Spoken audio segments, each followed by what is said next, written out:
समन्त चक्रवालेषु अत्रा गच्छन्तु देवता सद्धम्मं मुनिराजस्य सुनन्तो सग्ग मोक्खदं धम्मස්සවන කාලෝ අයං බදන්තා ධම්මස්සවන කාලෝ අයං බදන්තා ධම්මස්සවන කාලෝ අයං බදන්තා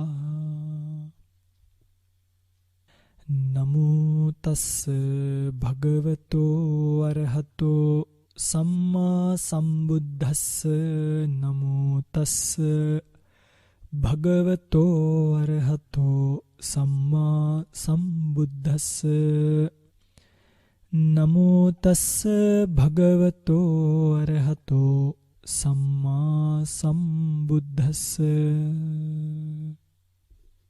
සම්මා සම්බුද්ධ මතුලං සසද්ධම්ම ගනුත්තමං අභිවාදිය භාසිස්සං අභිධම්මත්ත සංඝහංති.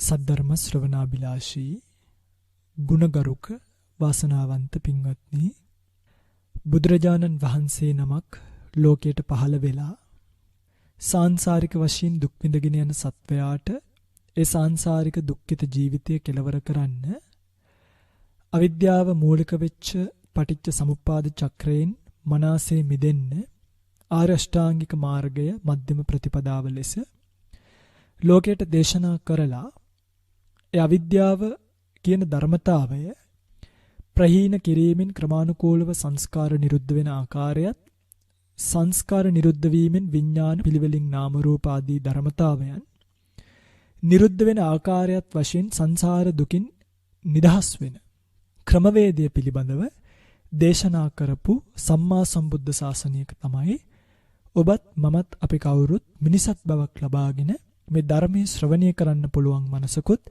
ඒ ධර්මයේ තේරුම් ගන්න පුළුවන් මනසකුත් ඒ ධර්මයේ හැසිරෙන්න පුළුවන් පරිසරයකුත් සකස් කරගෙන තියෙන්නේ. පින්වත්නි, මෙන්න මේ අවිද්‍යාව මූලික වෙච්ච සංසාර දුක කෙලවර කරන්න නම් අවිද්‍යාව කියන පිළිකාවම අයින් කරන්න ඕනේ කියන කාරණාව අපි විටින් විට ධර්මදේශනා ඔස්සේ ඔය පිංගුතුලට දේශනා කළ බව මතක ඇති. පිංගුතුනි, මේ අවිද්‍යාව දුරු කරන්න නම් මේ අවිද්‍යාව ඇති වෙන ධර්ම, ඒ කියන්නේ මේක සරලව ගත්තොත් එහෙම නාම රූප පිළිබඳව තියෙන වැරදි දෘෂ්ටීන් ක්‍රමානුකූලව දුරු කරන්න ඕනේ. ඒ නාම රූප පිළිබඳව වරදවා ගැනීම කියන්නේ දුක නිසියාකාරයෙන් දුකක් විදියට පිරිසිදු දකින්න තාක්, දුකට හේතුව දකින්න තාක්, දුක නැති කිරීම දකින්න තාක්, නැති කිරීමේ මාර්ගය දකින්න තාක් අවිද්‍යාව කියන එකකින් ගැලවෙන්න කිසිම කෙනෙකුට පුළුවන් කමක් නැහැ. ඒ නිසා මේ දුක්ඛ සත්‍ය, සමුදය සත්‍ය, නිරෝධ සත්‍ය, මග්ග සත්‍ය කියන ආර්ය සත්‍ය ධර්මයන් මූලික වෙලා පින්වත්නි මේ ධර්මතාවයන් ගවේෂණය කරන කෙනෙක්ට බොහෝම වටින ධර්ම කොටාසයක් ලියවිච්ච පිටකයක් තමයි අභිධර්ම පිටකය කියලා කියන්නේ. ඔය පින්තුලා දන්නෝ. අපි කාලයක ඉඳලා අභිධර්ම පිටකයේ මුල් වෙලා ලෝකයට දායාද වෙච්ච බොහෝම වටිනා ග්‍රන්ථයක් වෙන අභිධර්මාර්ථ සංග්‍රහය ඔස්සේ මේ පරමාර්ථ ධර්මයන් ප්‍රායෝගික ජීවිතයට ගලපගන්නේ කොයි ආකාරයෙන්ද කියන එක පිළිබඳව විස්තර විභාග කරමින් ධර්මදේශනා මාලාවක් සිද්ධ කරගෙන ආවා. එහෙම එන අපි පහුගිය දවසක පිළිවෙලෙන් අකුසල සිත් පිළිබඳවත් අනතුරුව ඒ අකුසල චෛතසික අකුසල සිත්වලට සංප්‍රයෝග වෙන්නේ කොහොමද කියන කාරණාවත් පිළිබඳව පසුගිය ධර්මදේශනාවේදී සාකච්ඡා කළා. පහුගිය ධර්මදේශනාව ශ්‍රවණය කරපු කෙනෙක්ට පැහැදිලිවම තේරෙනවා ඇති අකුසල චෛතසික 14 අකුසල සිත් 12 යෙදෙන්නේ කොහොමද කියන එක සම්බන්ධව. පිටකදී අද දවසේ අපිට කතා කරන්න තියෙන්නේ දැන් මේ අපි දන්නෝනේ අකුසල සිත් ගැන අපි ඉගෙන ගත්තා. අකුසල සිත් 12ක් තියෙනවා. ලෝභ මූලික සිත් 8යි, ද්වේෂ මූලික සිත් 2යි, මෝහ මූලික සිත් 2යි. මෙන්න මේ අකුසල සිත් 12ට සංප්‍රයෝග වෙන චෛතසික 14ක් තියෙනවා. මෝහ, අහිරික, අනුත්තප්ප, උද්ධච්ච කියන සබ්බ අකුසල සාධාරණ චෛතසිකත්, ලෝභ, දිට්ඨි, මාන ආදී අකුසල චෛතසික ධර්මයන්ුත්. මෙන්න මේ චෛතසික සිතට සංප්‍රයෝග වෙලා තමයි අකුසල සිත් ඒ හැඩතල වලටපත් වෙන්නේ. කියන්නේ ලෝභ මූලික එකක් බවටපත් වෙන්නේ. ද්වේෂ මූලික එකක් බවටපත් වෙන්නේ. මෝහ මූලික එකක් බවටපත් වෙන්නේ. පින්වත්නි, මෙන්න මේ චෛතසික ටික සංප්‍රයෝග වෙලා යම් කෙනෙක් ඔන්න ඔය අකුසල් සිත් 12න් අකුසල කර්මයක් කළොත් එයාට කරන්න පුළුවන් සියලු අකුසල කර්ම ධර්මයේ පෙන්වලා දීලා තියෙනවා දස අකුසල කර්ම කියලා. මොනවද? දස අකුසල කර්ම. කෙනෙක් පින්වත්නි මෙන්න මේ අකුසල් සිත් මුල් වෙලා වරදක් කරනවා නම් එයාට කළ හැකි කර්ම වශයෙන් පෙන්වලා දස අකුසල කර්මයක් ප්‍රධාන වශයෙන් මූලික වශයෙන් හඳුන්වලා දීලා තියෙනවා. ඔය පින්වතුන්ලා දන්නවා මොනවද දස අකුසල කර්ම? මම කලින් දවසකදී ධර්මදේශනාවකදී සිහිපත් කළා ප්‍රාණඝාතය, අදත්තාදානය, කාමමිත්‍යාචාරය, මුසාවාදය, පිසුනා වාචය, පරුසා වාචය, සම්පප්පලාපය, අවිද්‍යා, ව්‍යාපාද, මිච්ඡා දිට්ඨි කියන මෙන්න මේ 10. මේවා පින්වත්නි ලියා ගන්න. මොකද දැන් ওই පින්වතුන්ලා දන්නවා අකුසල් සිත් 12යි. චෛතසික 14යි. ඒ දෙක සංප්‍රයුක්ත වෙන්නේ කොහොමද? දැන් මේ යන්නේ එහෙම සංප්‍රයුක්ත වෙලා ඇති වෙන අකුසල් සිත් 12න් ඔය පින්වතුන්ලට සිදු කරන්න පුළුවන් අකුසල කර්ම මොනවද කියන එක සම්බන්ධව. එහෙම ප්‍රධාන වශයෙන් 10ක් දකින්න පුළුවන්. ඒවට කියන්නේ දස අකුසල කර්ම කියලා. ප්‍රාණඝාතය, අදත්තාදානය, කාමමිත්‍යාචාරය, මුසාවාදය, පිසුනා වාචය, පරුසා වාචය, සම්පප්පලාපය, අවිද්‍යා, ව්‍යාපාද, මිච්ඡා දිට්ඨි කියන 10 තමයි.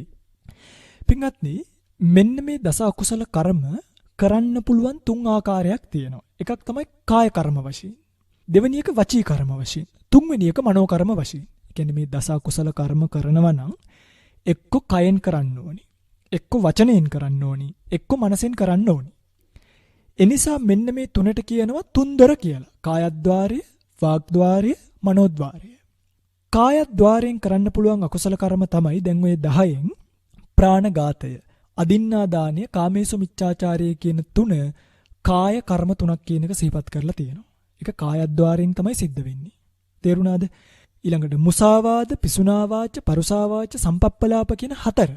දැන් ප්‍රාණඝාත, අදින්නාදාන, කාමේසු මිච්ඡාචාරා කියන්නේ කාය කර්ම. මුසාවාද, පිසුනා වාච, පරුසා වාච, සම්පප්පලාප කියන්නේ වාක් කර්ම 4. දැන් පාණාතිපාතා, අදින්නාදාන, කාමේසු මිච්ඡාචාර කියලා කියන්නේ කාය කර්ම 3.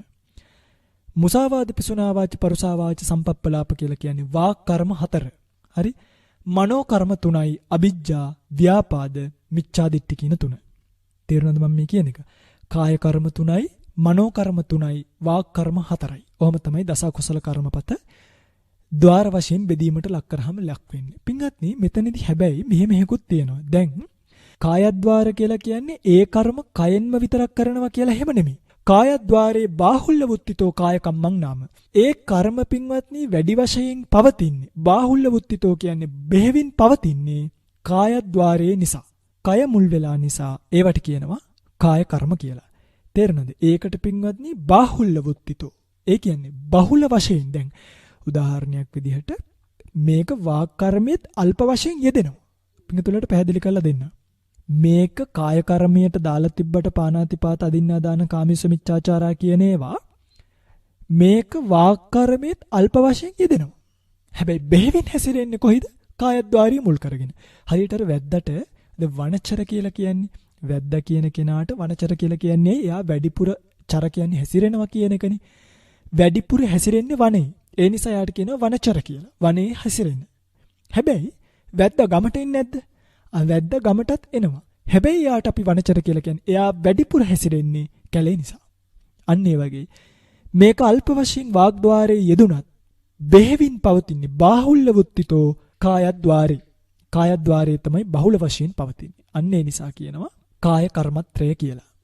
එතකොට වාක් කර්ම, මනෝ කර්මත් මේ ආකාරයෙන්ම දරා ගන්න ඕනේ. කායද්්වාරේ පවත්තං කම්මං කාය කම්මං.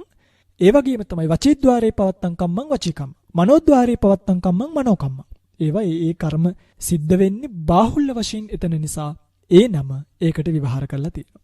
ඒ වගේම තමයි පින්වත්නි මේකේ තව ප්‍රභේදයක් තියෙනවා. මේවා ඔක්කොම අපි දැනගෙන ඉස්සරහට යනකොට පින්වත්නි අපිට මේවා ගැන හාත්පස අවබෝධයක් එනවා. මේකේ ඊළඟ ප්‍රභේදය තමයි ওই පින්තුල්ලා තේරුම් ගන්න. දැන් මේ අකුසල කර්ම 10න් කාය කර්ම 3 තියෙනවනේ. මේ කාය කර්ම 3 කායද්්වාරයේත් වාග්ද්වාරයේත් විතරයි උපදින්නේ. මනෝද්්වාරයේ උපදින්නේ නැහැ. ඒ කියන්නේ ප්‍රාණඝාත, අදත්තාදාන, කාම මිත්‍යාචාර කියන අකුසල 3 කිසි විටක මනෝද්්වාරයේ වෙන්නේ නැහැ. තේරුණාද? එනිසා අත්තසාලිනී අට්ඨකථා විශේෂයෙන්ම කියනවා අකුසලංහි කාය කම්මං කාය වචී ద్వාරේසු සමුට්ඨාති න මනෝද්්වාරේ. තත අකුසලං වචී කම්මං. ඒක මනෝද්්වාරේ හටගන්නේ නැහැ කියන එක සිහිපත් කරලා තියෙනවා. ඒ කියන්නේ පින්වත්නි දැන් මේ බලන්න. ඔන්න කෙනෙක් තමන්ගේ අතින්ම සත්ව ඝාතනයක් කරනවා. නැත්තම් අනුන්ගේ දේවල් හොරකම් කරනවා. නැත්තම් කාමයේ වර්ධවා හැසිරෙනවා. එයාට පින්වත්නි දැන් එයාගේ කර්මය කායද්්වාරයයි. තේරුණාද? හැබැයි වෙනත් කෙනෙකු මෙහෙවනවා කියලා හිතන්නකෝ අන්න අහවල් කෙනාව මරන්න. හරිද? අහවල් කෙනාගේ ජීවිතින්ද්‍රයෙන් තොර කරන්න. අහවල් බඩුව හොරකම් කරගෙන එන්න. ආදී වශයෙන් මෙහෙවුවොත් අන්නේ අනකොට කරන පුද්ගලයාට ඒ අකුසල කර්මය පරිපූර්ණ භාවයට එන්නේ වාග්ද්වාරේ. තේරුණාද මම මේ කියන එක? එයාට ඒක කායද්්වාරිකව නෙමෙයි අකුසල කර්මයක් බවට පත් වෙන්නේ. වාග්ද්වාරේ පත් වෙන එකක්. ඒ නිසා තමයි කායද්්වාර වාග්ද්වාර දෙකේ හටගන්න ක්‍රමය මේ විදිහට ප්‍රභේද වශයෙන් දක්වලා තියෙන්නේ. පින්වත්නි මේවා ගැන දැනගන්නවා නම් දැනගන්න ගොඩාක් දේවල් තියෙනවා. හරිද? හැබැයි එකවර ඔළුවට ඔක්කොම දාගන්නවටත් වඩා අවශ්‍ය තැන්වලදී අවශ්‍ය ටික ඉගෙන ගන්න එක තමයි අපේ ජීවිතේට මේ අභිධර්මයේ ජීවිතයට එකතු කරගන්න යන ගමනේදී වටින්නේ. ඉතින් මේකේ තවත් එක කතාවක් විතරක් පැහැදිලි කරන්නම් බලන්න මේවා කොච්චර සියුම්ද කියලා. දැන් පින්වත්නි ප්‍රාණඝාතය කියලා හිතන්නකෝ. ඔන්න කෙනෙක් දැන් මේවා කර්මපතභාවයට පත් වෙන නොවන හැටි. මේවා අපි ඔක්කොම ඉගෙන ගන්න ඕනේ පින්වත්නි. මේවා ඉගෙන ගත්තොත් තමයි Tamanට Tamanගේ ජීවිතය පිළිබඳව මනාව වූ අවබෝධයක් ඇති කරගන්න පුළුවන්. Tamanට Taman කරන්න යන ක්‍රියාව පිළිබඳව මනාව වූ සිහියක් නුවණක් වීරයක් ඇති කරගන්න පුළුවන්. Tamanට යම් වරදකින් මිදෙනවා නම් මිදෙන්න පුළුවන්. මේවා දැනගත්තාම ඒ වගේම පින්ගන්නේ මිදෙන්න හිතෙනවා. දැන නොගත්තාම කොහොමද මිදෙන්නේ කියන්නකෝ. ඒ නිසා මේවා දැනගන්න ප්‍රමාණයම තම තමන්ව ධර්මයේ තුල හික්මවන්න උදව් පිණිස උපකාර පිණිස පවතිනවා කියන එක දැනගන්න ඕනේ. ඔන්න පින්වත්නි එක උපමාවක් කියන්නම්. දැන් අපි හිතමු යම්කිසි පුරුෂයෙක් මුව අල්ලන්න කියලා හිතාගෙන තමන්ම දුනු හී දඬු පිළියෙල කරගෙන වනයේට යනවා. දැන් මේ යනකොට පින්වත්නි මෙයා දැන් ප්‍රාණඝාතයකටනේ යන්නේ. දැන් මෙයාගේ කාය දුස්චරිත තමයි මේ ඔක්කොම. දුන්න සකස් කරන එක, ඊතලය ගන්න එක මේ ඔක්කොම. අඩුම ඒ සිටිවිල්ලෙන් මන් දැන් මුව මරන්න යන්න කනවා කියලා කෑවත් ඒක අකුසල කියන්නේ දුස්චරිතයක් බවට පත් වෙනවා. කායද්්වාරික වශයෙන්. හැබැයි මෙයා දැන් කැලේට ගිහිල්ලා මෙයාට කිසිම මුවෙක්ව අහුවෙන්නේ නැහැ. අන්න දැන් මුවෙක්ව අහුන්නේ නැති වුනහම මොකද වෙන්නේ? මෙයාට ප්‍රාණඝාතය කියන අකුසලය කර්මපතයක් ගන්නට යන්නේ නැහැ. හැබැයි කාය දුස්චරිතය තියෙනවා. එතනින් ලැබිච්ච කර්මයේ ප්‍රවෘත්ති විපාක වශයෙන් ලැබෙන්න පුළුවන්. කර්මපත ගන්නට යන්නේ නැහැ. මොකද මෙයා ඒ සතාව මැරුවේ නැති නිසා. තේරුණා නේද? ඒ නිසා ඒ වහුදු කාය දුස්චරිත විතරයි. හැබැයි මෙන්න මෙතනදී මේ ප්‍රභේදය තේරුම් ගන්න. දැන් පින්වත්නි එහෙමයි කියලා හිතන්න එපා. අනේ එහෙනම් අපි බේරුණානි කියලා. ඒ පින්වත්නි ප්‍රාණඝාත අකුසල කර්මයෙන් විතරයි ඒ බේරිලා ආවේ. හැබැයි ওই පින්වතුන්ලා දන්නවද දස අකුසල කර්මවල තියෙනවා ව්‍යාපාද කියලා එකක්. ව්‍යාපාද කියලා කියන්නේ හිතසුඛං ව්‍යාපජ්ජති ඒතේනාති ව්‍යාපාදෝ කියනවනේ. හිතසුඛං ව්‍යාපජ්ජති. හිත සැපේ වනසයිද? ව්‍යාපජ්ජති කියන්නේ වනසනවා කියන එක. පින්වත්නි දැන් ඔන්න ව්‍යාපාදයේ කියන අකුසලයේ සිද්ධ වෙන විදිය හොඳට තේරුම් ගන්න. ওই පින්වතුන්ලා ප්‍රාණඝාතය දිහා විතරයි බොහෝ අය බලන් ඉන්නේ. මේ ව්‍යාපාදයේ කියන එකට පින්වත්නි අංග දෙකයි තියෙන්න ඕනේ. මේකේ ස්වභාවය තමයි ව්‍යාපාදය කියන්නේ අනුන් නැසෙත්වා කියලා පතන එක. අනුන් නැසෙත්වායි කියලා පැතීම නැත්නම් අනුන්ගේ විනාශය කැමති බවට කියනවා ව්‍යාපාදය කියලා.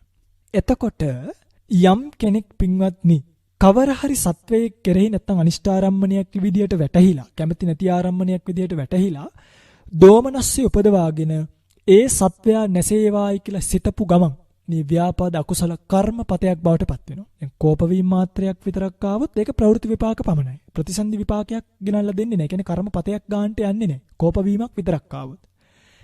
හැබැයි සත්වයකු වන බව ඔහුගේ විනාශයේ පැතීම කියන මෙන්න මේ අංග දෙක සම්පූර්ණ වුණොත් එයා සත්වයෙක් කියලා දැනගන්නවා.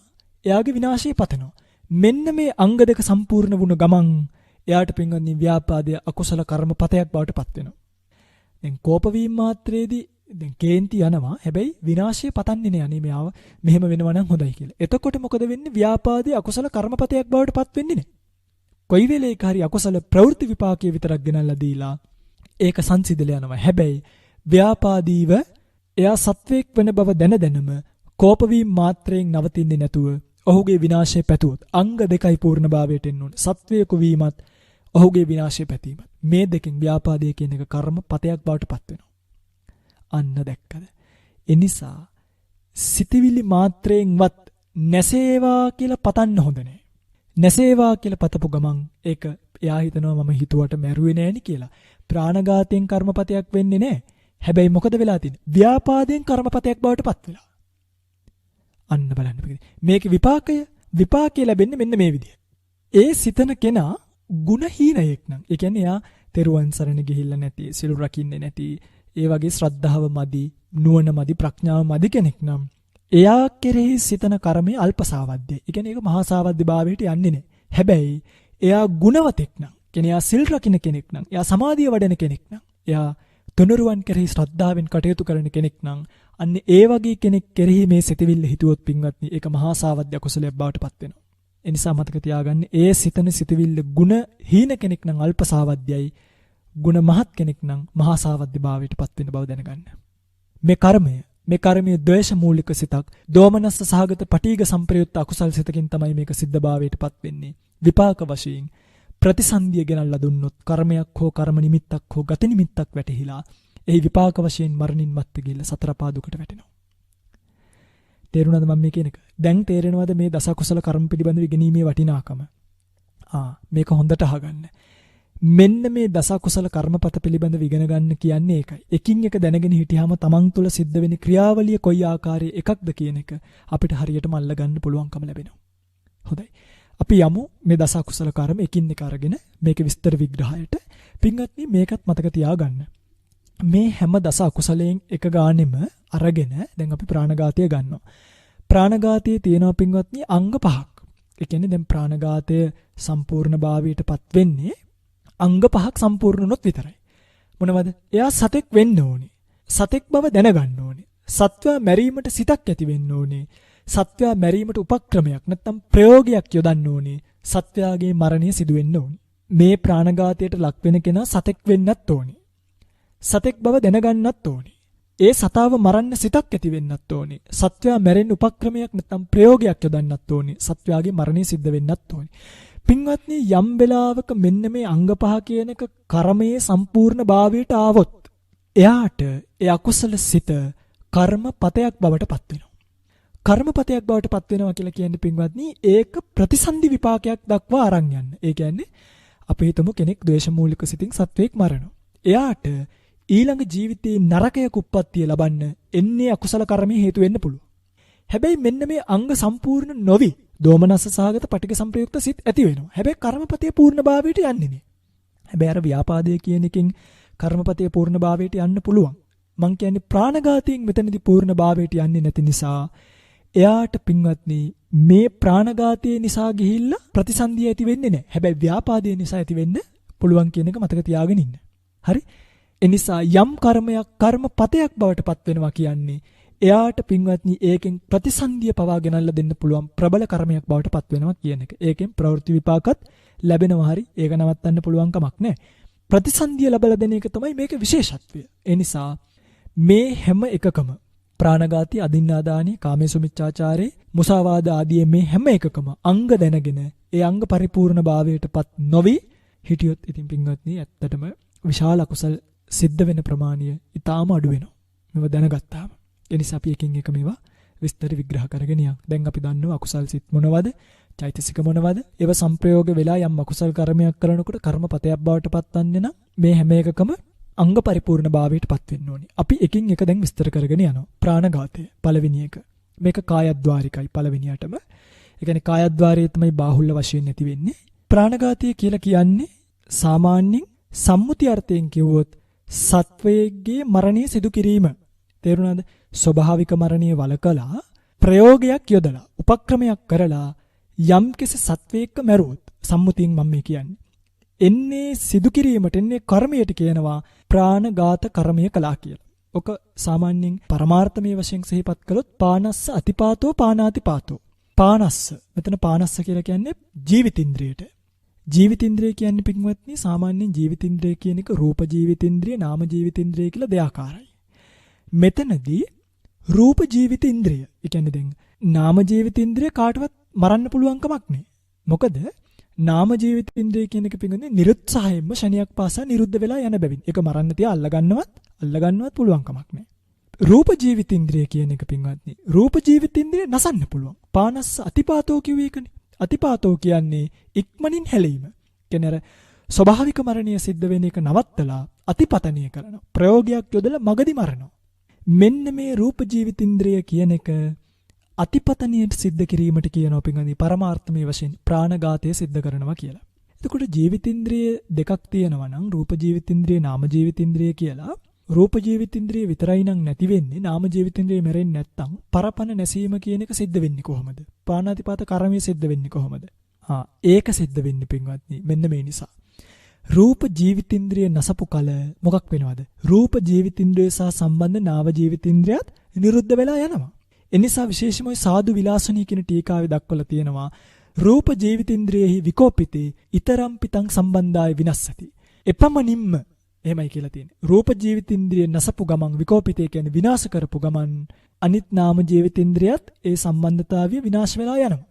ඉතින් මං හිතන්නේ පින්වතුන්ලට තේරෙන්නේ නැති මම දැන් ওই පින්වතුන්ලා ගැඹුරින් බණ අහන්නත් පුරුදු වෙලා ඉන්න නිසා ටිකක් මම මේව සාමාන්‍ය විදිහටම විස්තර කරගෙන යනවා. ගොඩක් ලිහිල් කරන්න කාලය ගන්නේ නැතුව සම්මුති වශයෙන් සත්‍යව මැරීම පරමාර්ථ වශයෙන් කිව්වොත් රූප ජීවිතින්ද්‍රිය කියන එක විනාශ කිරීම එයාගේ ස්වභාවික පතනය වීම නවත්වලා ප්‍රයෝග යොදලා බලෙන් අතිපතනය කරන්න යෑමෙන් තමයි පාන අතිපතන නේද? පානාතිපාත කියන එක සිද්ධභාවයටපත් වෙන්නේ.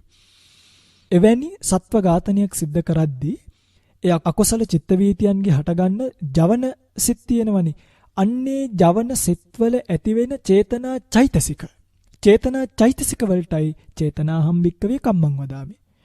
නේද? අපුඤ්ඤාභි සංකාර කියලා කියන්නේ පින්වත්නි අකුසල් සිත්වල පහළ වෙන චේතනා චෛතසිකයට කියන නම. ඒ විතරක් නෙමෙයි. ඒ චේතනා චෛතසිකයත් එක්ක අනිත් සියලුම සංප්‍රයුක්ත ධර්මතාවත් ගන්නවා. නමුත් මෙතනදී චේතනාව ප්‍රධානයි. එන්නේ චේතනා චෛතසිකයන්ට කියනවා පින්වත්නි ප්‍රාණඝාත අකුසල කර්මය සිද්ධ කළා කියලා. තේරුණාද මම මේ කියන එක?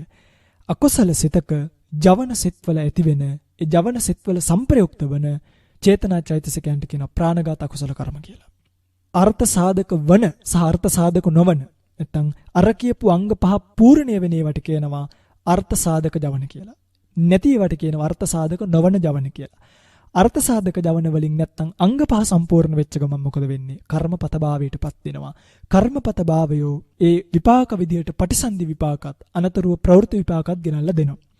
කර්මපත බවට නොපැමිණි නැත්නම් අර්ථ සාධක නොවන කර්මයෝ පටිසන්ධි විපාක ගෙනල්ලා දෙන්නේ නැහැ. ප්‍රවෘත්ති විපාක පමණක් ගෙනල්ලා දෙනවා.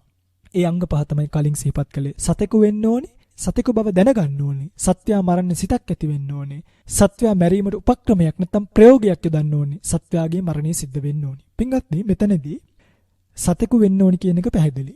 සතෙකු බව දැනීම කියන එකත් පැහැදිලි. කියන්නේ සත්ව සංඥාව තියෙන්නත් ඕනේ. සත්වයා මැරීමට සිතක් ඇති වෙන්නත් ඕනේ. ඒ චේතනාව සංප්‍රයුක්තුනේ නැත්නම් එතනදී කොච්චර අපේ පින්වතුන්ලා පාරේ යනකොට කූඹි පෑගෙනකොට අපායට යනවද කියලා අහනවනේ. දැන් එතන චේතනාවක් නැහෙනි. එතකොට කර්මයක් වෙන්නේ නැහැ. තේරුණාද මම මේ කියන එක? ඊළඟට සත්‍යයේ මරණය සිදුවීම කියන එකත් පැහැදිලි. හැබැයි මේ උපක්‍රම කියන්නේ මොනවද? පිටින් මෙන්න මෙහෙම යොදන්න පුළුවන් උපක්‍රම 6ක් තියෙනවා. ප්‍රයෝග 6ක්.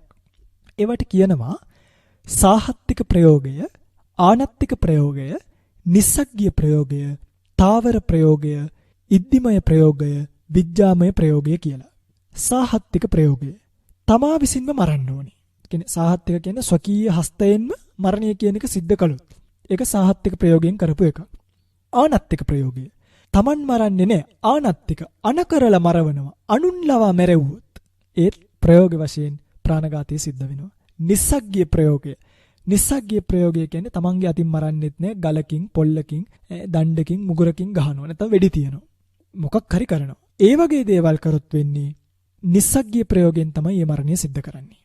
තාවර ප්‍රයෝගය බොරු වලවල් කැනීම, උගුල් යටවීම, අන්න ඒ වගේ දේවල් කරලා මරන්නේ. ද වෙඩි තියන්නෙත් නෑ, ගහන්නෙත් නෑ. වලක් කපලා තියලා යනවා. අන්න ඒවට කියනවා තාවර ප්‍රයෝගයෙන් මරනවා කියලා. ඉද්ධිමය ප්‍රයෝගය කියනවා 이르දි බලයෙන්.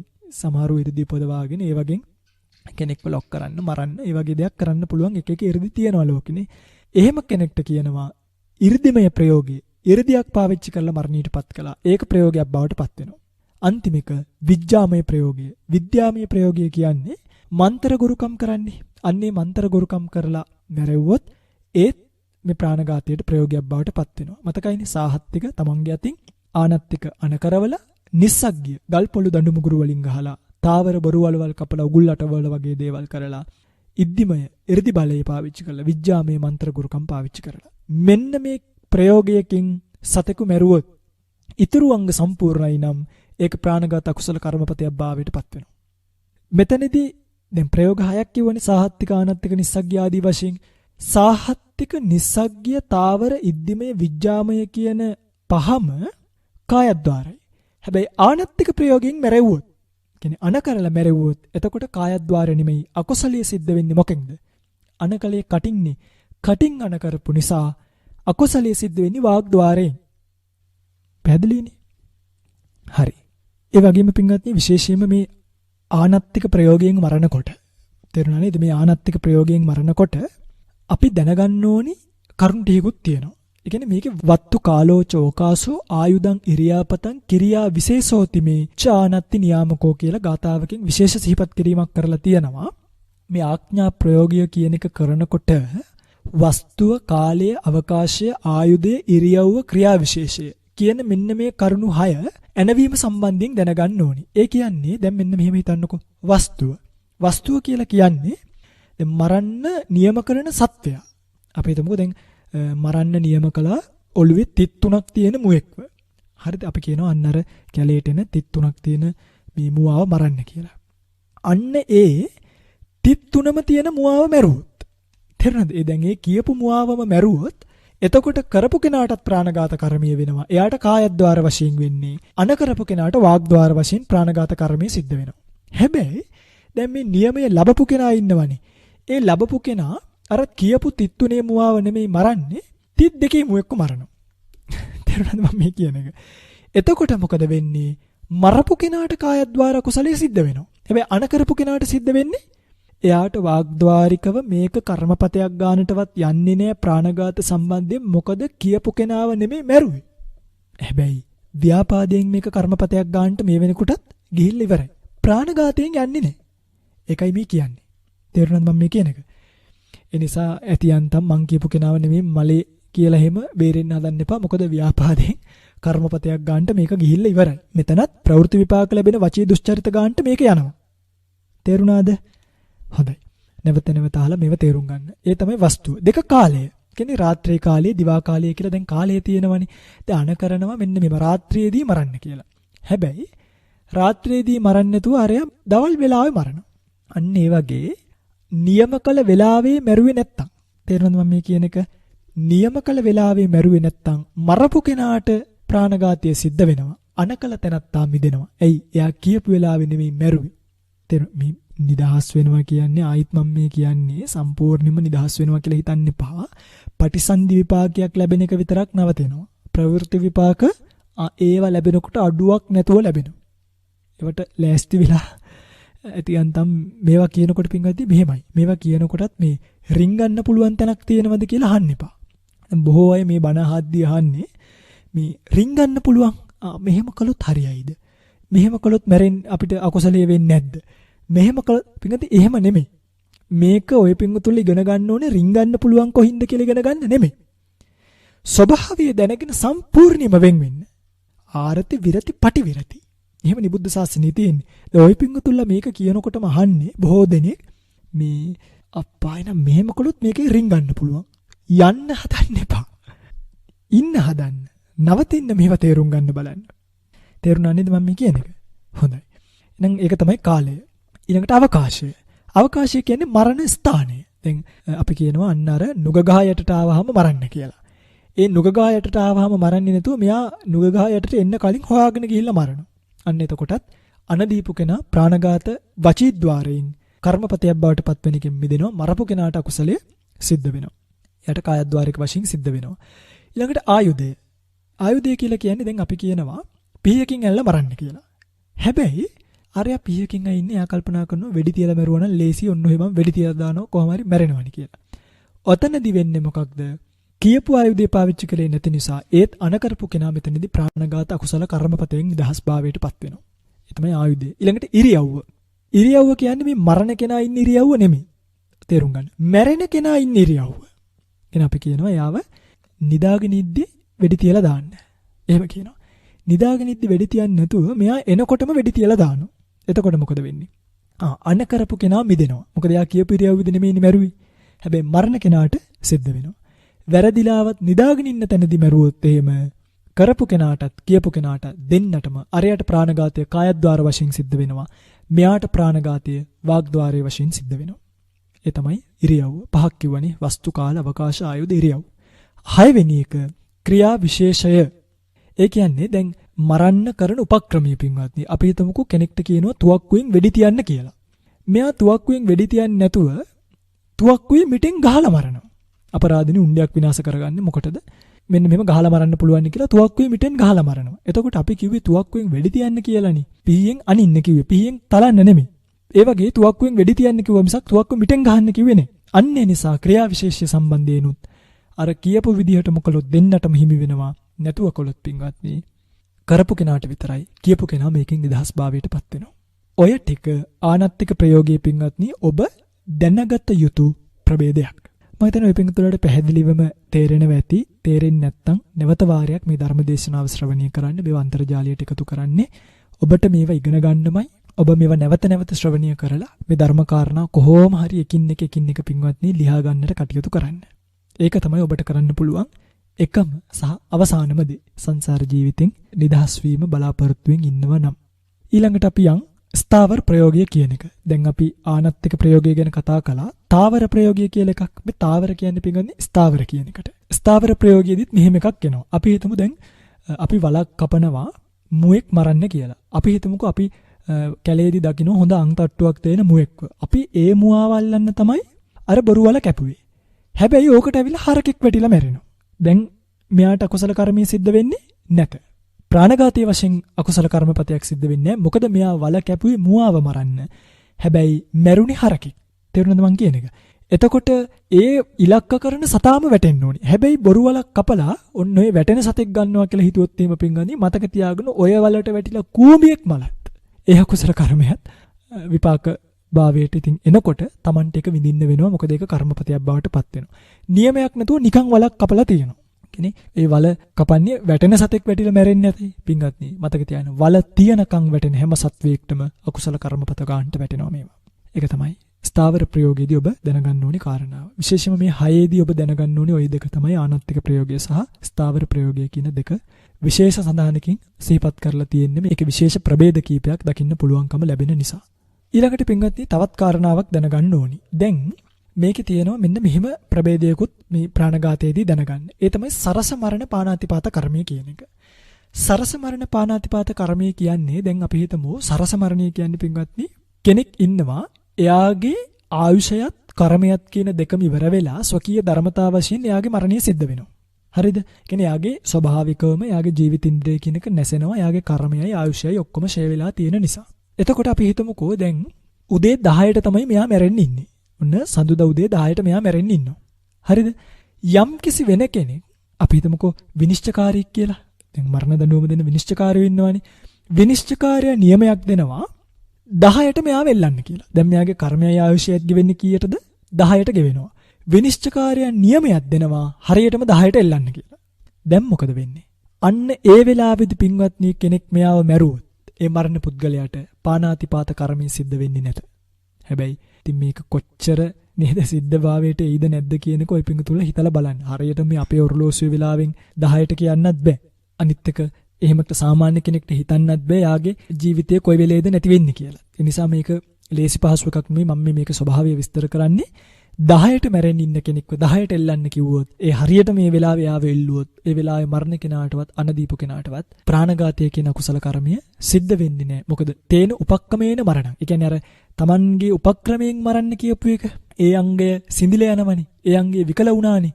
ඒ නිසා මේක ප්‍රඥාවන්තයන් උදෙසා කියපු ධර්ම ස්වභාවයක් මිසක් පින්වත්නි මතක තියාගන්න. පෘථග්ජන පුද්ගලයන් විසින් මේක දැනගන්න පුළුවන් කමක් නැහැ. යාගේ මරණය කීයටද සිද්ධ වෙන්නේ කියලා. ඒක හොඳට මතක තියාගන්න.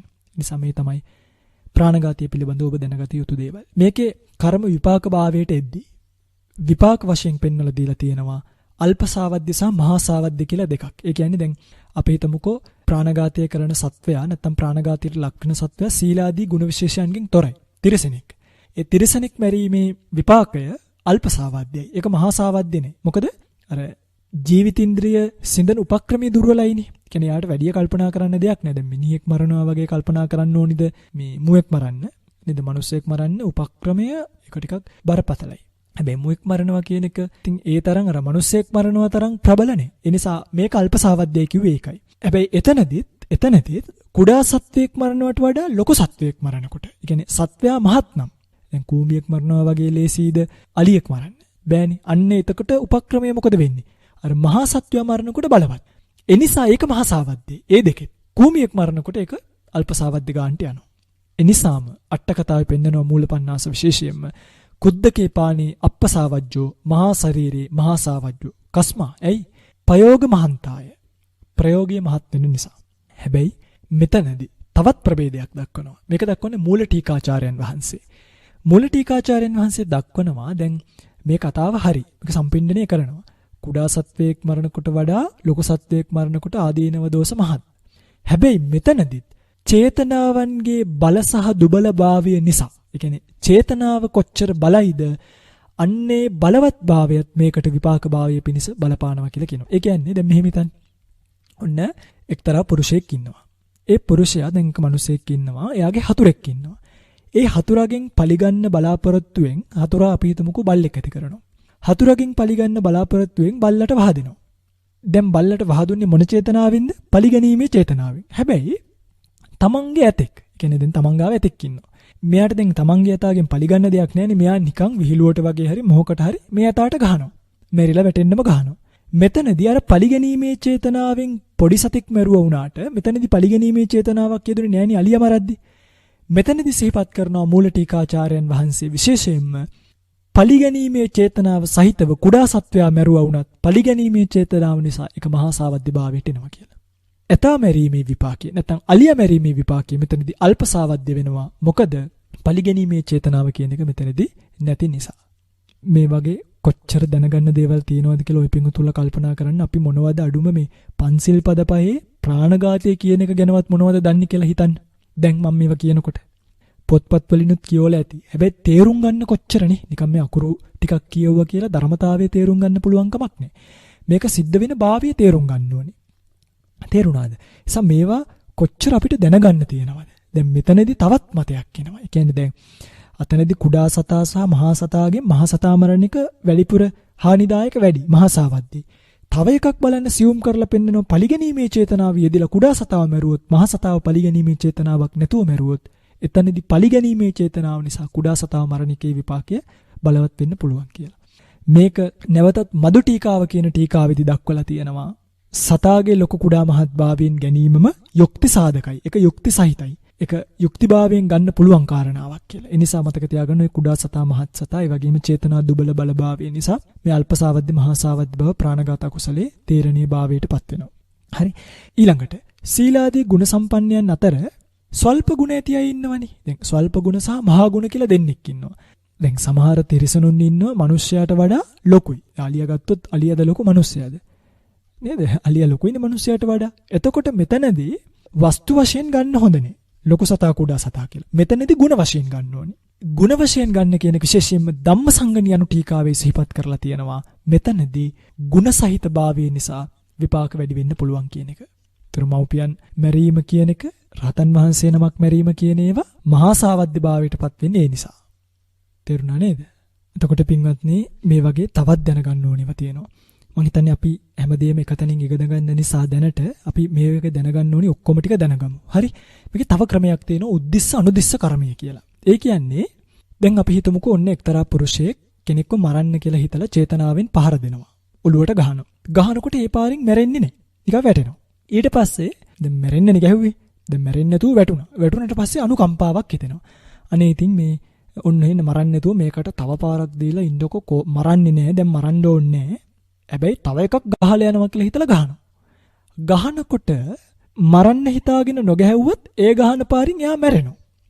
ඒ මැරුණේ පළවෙනි පහරත් සහාය වෙලා නම්. ඒ කියන්නේ දැන් පළවෙනියටම ඔළුවට ගහපු එකත් සහාය වෙනවා. හැබැයි දෙවෙනි පාර මරණ චේතනාවෙන් නෙමෙයි ගහන්නේ, නොමැරෙත්වා කියලා හිතලායි ගහන්නේ. හැබැයි මෙයා මැරෙනවා. ඒ මැරෙන්න අර පළවෙනි පාරත් මරණ චේතනාවෙන් ගහපු පාරිනුත් උදව්වක් ආවනම්, ඒක සහාය වුණා නම් මෙතනදි මෙයාට පින්වත්නි ප්‍රාණඝාත කර්මය කියන එක සිද්ධ වෙනවා. හැබැයි පසුව දුන් පහරින් නම් මැරුණේ. කියන්නේ පළවෙනි එක උපකාරී වෙන්නේ නැතුව අපි හිතමුකෝ පළවෙනි එක මොළයට වදිනවා. දෙවෙනි එක ගහනකොට පපුවට වැදිලා එතනින් තමයි යාගේ මරණය සිද්ධ වෙන්නේ. අර මොළය කියන එකෙන් සහාය ආවේ නැත්තම් මොකද වෙන්නේ? දෙවෙනි පාරෙන් නම් මැරුණේ. පළවෙනි පාරෙන් මැරුණේ නැත්තම් එයාට මෙතනදී ප්‍රාණඝාත කර්මය සිද්ධ වෙන්නේ නැහැ. මොකද චේතනාව තිබෙන්නේ. මරණ චේතනාව නැතුවයි ගැහුවේ. නමරුණු කැමැත්තෙන් ගැහුවේ. ඒ සිතින් ගහපු නිසා පින්වත්නි ප්‍රාණඝාතය සිද්ධ වෙන්නේ නැහැ.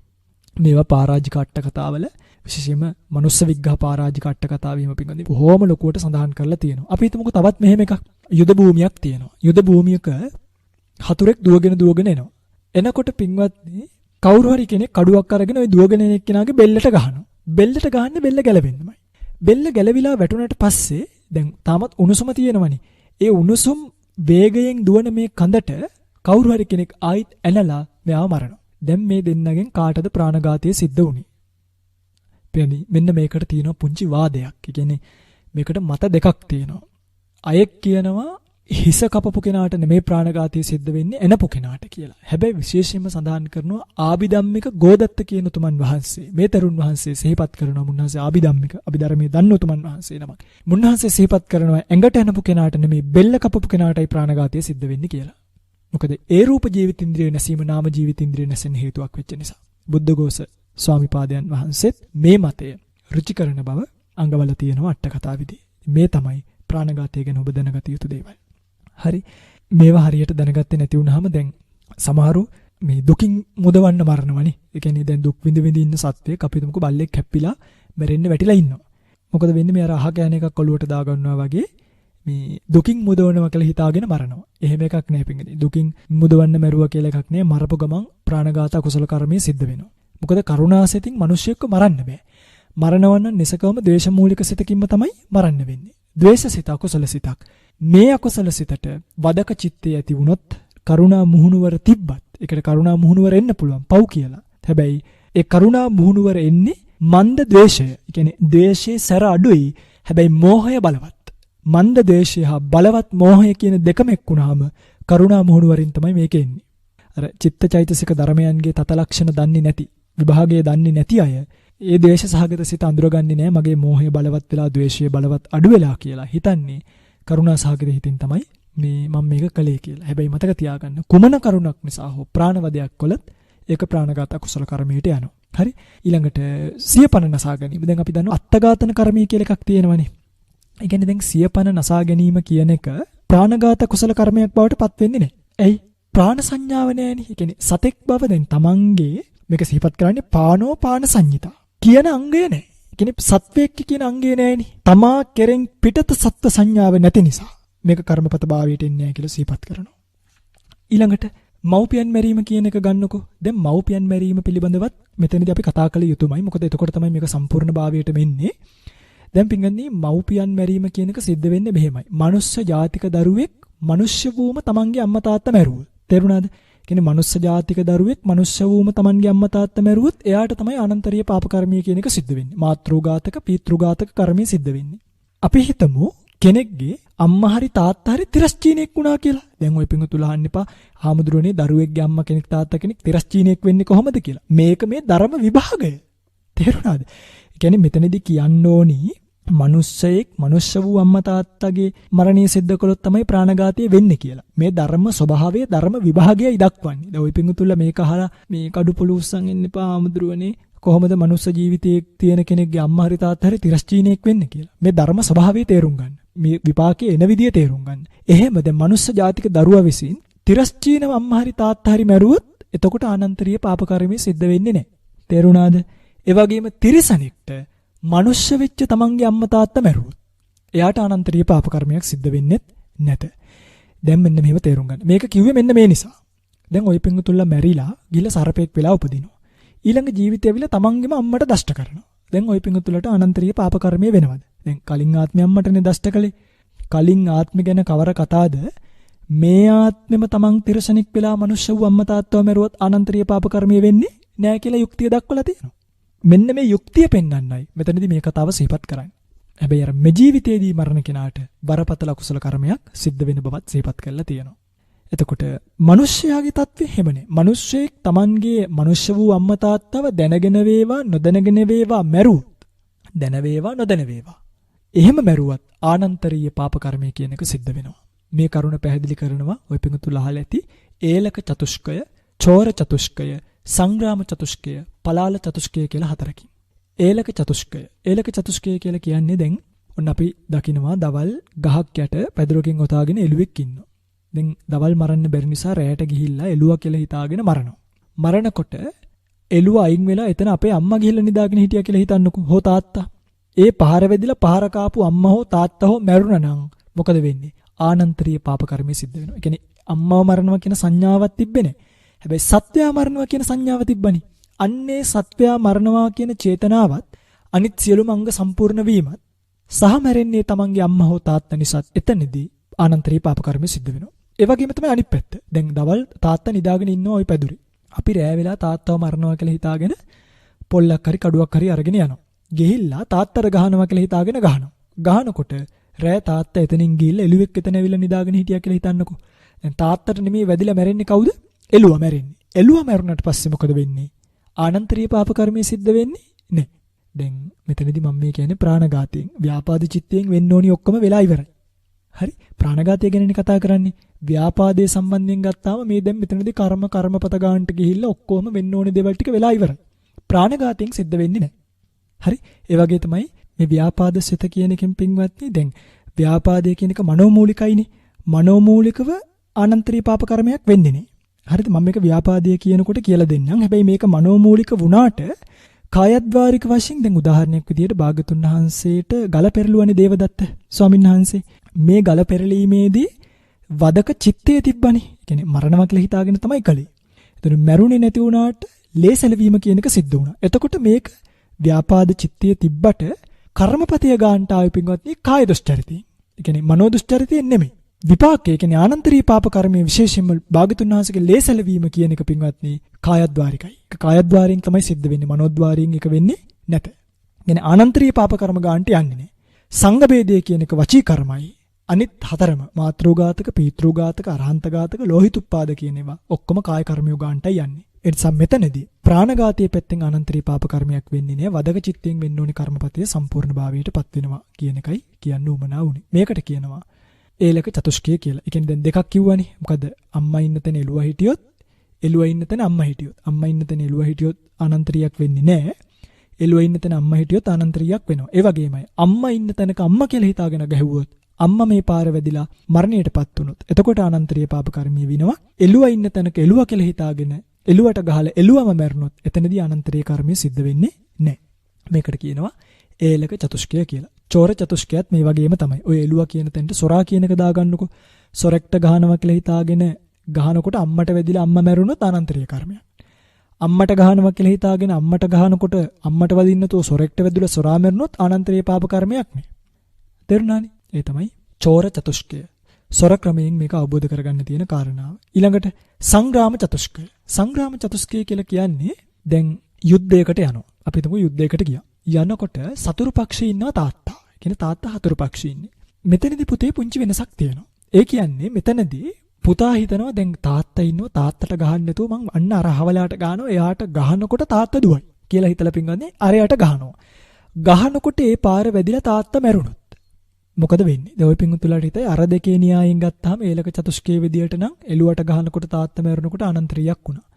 සොරාට ගහනකොට තාත්තා මැරුණකොටත් ආනන්තරියක් වුණා. එහෙනම් මෙතනදිත් යුද්ධය කියලා එකක් නැහැ. අරයට ගහනකොට මෙයා මැරුණොත් ආනන්තරිය වෙනවා කියලා හිතයි. නෑ. මෙතනදී මෙයාට ආනන්තරිය කර්මය වෙන්නේ නැහැ. මොකද පහර දුන්නේ පියා මරණු පිණිස නෙමෙයි. මෙයාගේ මේ චේතනාව පැහැදිලිව මෙයා දැක්කනේ. මෙයා පින්වත්නි පියා මරණ චේතනාව මෙයාට ආවෙම නැති නිසා. ඒ කියන්නේ මරණ චේතනාව ආවෙම නැහැ. මෙයා පහර දුන්නේ වෙන කෙනෙකුටමයි පැහැදිලිවම. පියාට වදී කියලා හිතුවේවත් නැහැ. එතනින් පියා මැරුණොත් පින්වත්නි මෙතනදී ආනන්තරීය කර්මය සිද්ධ වෙන්නේ නැහැ. හැබැයි මෙහෙම වෙනවා. දැන් ඔන්න සතුරා ඉස්සරහා ඉන්නවා. සතුරාගේ පිටිපස්සේ තමයි තාත්තා ඉන්නේ. මෙයා සතුරට තියෙනවා තාත්තටත් වදී කියලා දැනගෙන. එහෙම කරගෙන සතුරට විද්ධාම පින්වත්නි සතුරාගේ ශරීරයේ විනිවිද ගිහිල්ලා පියාට වැදුනොත් පියා මැරුණොත් එතනදී ආනන්තරීය පාප කර්මය සිද්ධ වෙනවා. ඊළඟට ආයුධය සුද්ධ කරගන්න කියලා හිතාගෙන අපි හිතමු දැන් මොකක් හරි පිදුරු ගොඩක් හරි මොකක් හරි තියෙනවා. දැන් මෙයා ආයුධය සුද්ධ කරගන්න කියලා හිතාගෙන පිදුරු ගොඩට හැම කරලා අයිනෝ. අයිනකොට පියා පින්වත්නි ওই පිදුරු ගොඩේ සැඟවිලා ඉඳලා ඒ පහර වැදිලා මැරුණොත් මෙයාට අනන්තරීය කර්මය සිද්ධ වෙන්නේ නැහැ. එයි මෙයා පිදුරු ගොඩයට කවුරු හරි ඉන්නවා කියලා දන්නෙත් නැහැ. යාව මරනවා කියලා යාට සිහියක් තිබෙත් නැහැ.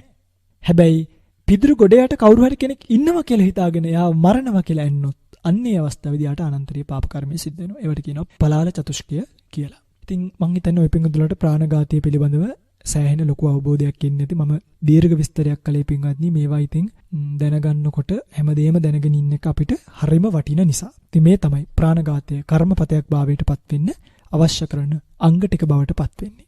මේ අංග පරිපූර්ණ වෙලා මේ විදිහට ප්‍රාණඝාතය සිද්ධ කරොත් ප්‍රයෝග 6න් 5ක් ප්‍රාණඝාතය කායද්වාර වශයෙන් සිද්ධ වෙන බවත් ආනත්තික ප්‍රයෝගයෙන් සිද්ධ කරොත් වචීද්වාර වශයෙන් ප්‍රාණඝාත අකුසල කර්මය කර්මපතයක් බවටපත් වෙන බවත් ඔය පිංගුතුල්ලා මනාව වටහා ගන්න ඇති කියලා හිතනවා.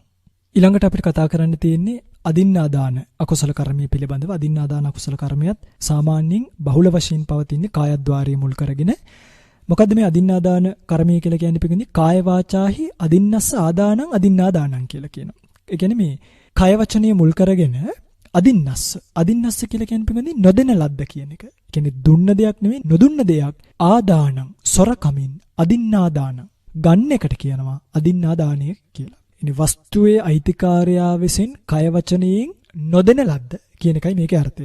තේරුණාද මම මේ කියන එක? ඒ කියන්නේ වස්තුවේ අයිතිකාරයා විසින් Tamanගේ කයෙන් හෝ වචනයෙන් නොදෙන ලද අන්සතු වස්තුව සොරකම් කළොත් අන්නේ සොරකම් කිරීමට හේතු වෙන ලෝභ ජවන, ද්වේෂ ජවන සංප්‍රයුක්ත කායද්වාර වාග්ද්වාර කියන ద్వාර දෙකෙහි පවතින තෙය්‍ය චේතනාව නැත්නම් සොරකම් චේතනාව අදින්නාදාන කර්මීය බවට පත් වෙනවා. මේක ලෝභයෙන් ගන්නත් පුළුවන්, ද්වේෂයෙන් ගන්නත් පුළුවන්. හරිද? එතකොට කායද්වාරිකව වෙන්නත් පුළුවන්, වචීද්වාරිකව වෙන්නත් පුළුවන්. ద్వාර දෙකෙන්ම සිද්ධ වෙන්න පුළුවන්. ලෝභ සහ ද්වේෂ කියන දෙකෙන්ම සිද්ධ වෙන්නත් පුළුවන්. දැන් ප්‍රාණඝාතය කියන එක සිද්ධ වෙන්නේ දේශමූලික සිතින්. මෙතනදී අදින්නාදානය කියන එක පින්වත්නි අන්න ඒකනේ මම ඔය ලෝභ මූලික ද්වේෂ මූලික සිත් කියද්දී දැන් ඔය පින්තුලට මතකයි නම් දැන් මම ලෝභ මූලික සිත් ගැන කියනකොට කිව්ව නේද දස අකුසල් අතරින් සොරකම කාම මිත්‍යාචාරය මුසාවාද පිසුනා වාච ඊළඟට සම්පප්පලාප අවිද්‍යාව මිච්ඡාදිට්ඨි කියන අකුසල් හත ලෝභ මූලිකව සිද්ධ වෙනවා කියලා. එතනදී කිව්වා අර නියත සහ අනියත කියලා එකකුත්. හැබැයි මම එතනදී කවදාවත් කොතනදීවත් කිව්වේ නෑ ප්‍රාණඝාතය කියනකොට ලෝභ මූලික සිතින් වෙනවා කියලා. ඔය පින්තුලට මතකයි නම් ද්වේෂ මූලික සිත් ගැන සිහිපත් කරනකොට ද්වේෂ මූලික සිත් වලදී කිව්වා ප්‍රාණඝාතය පරුස වචන කීම ව්‍යාපාදයේ කියනවා පටිඝ සිතේ නියතයි කියලා.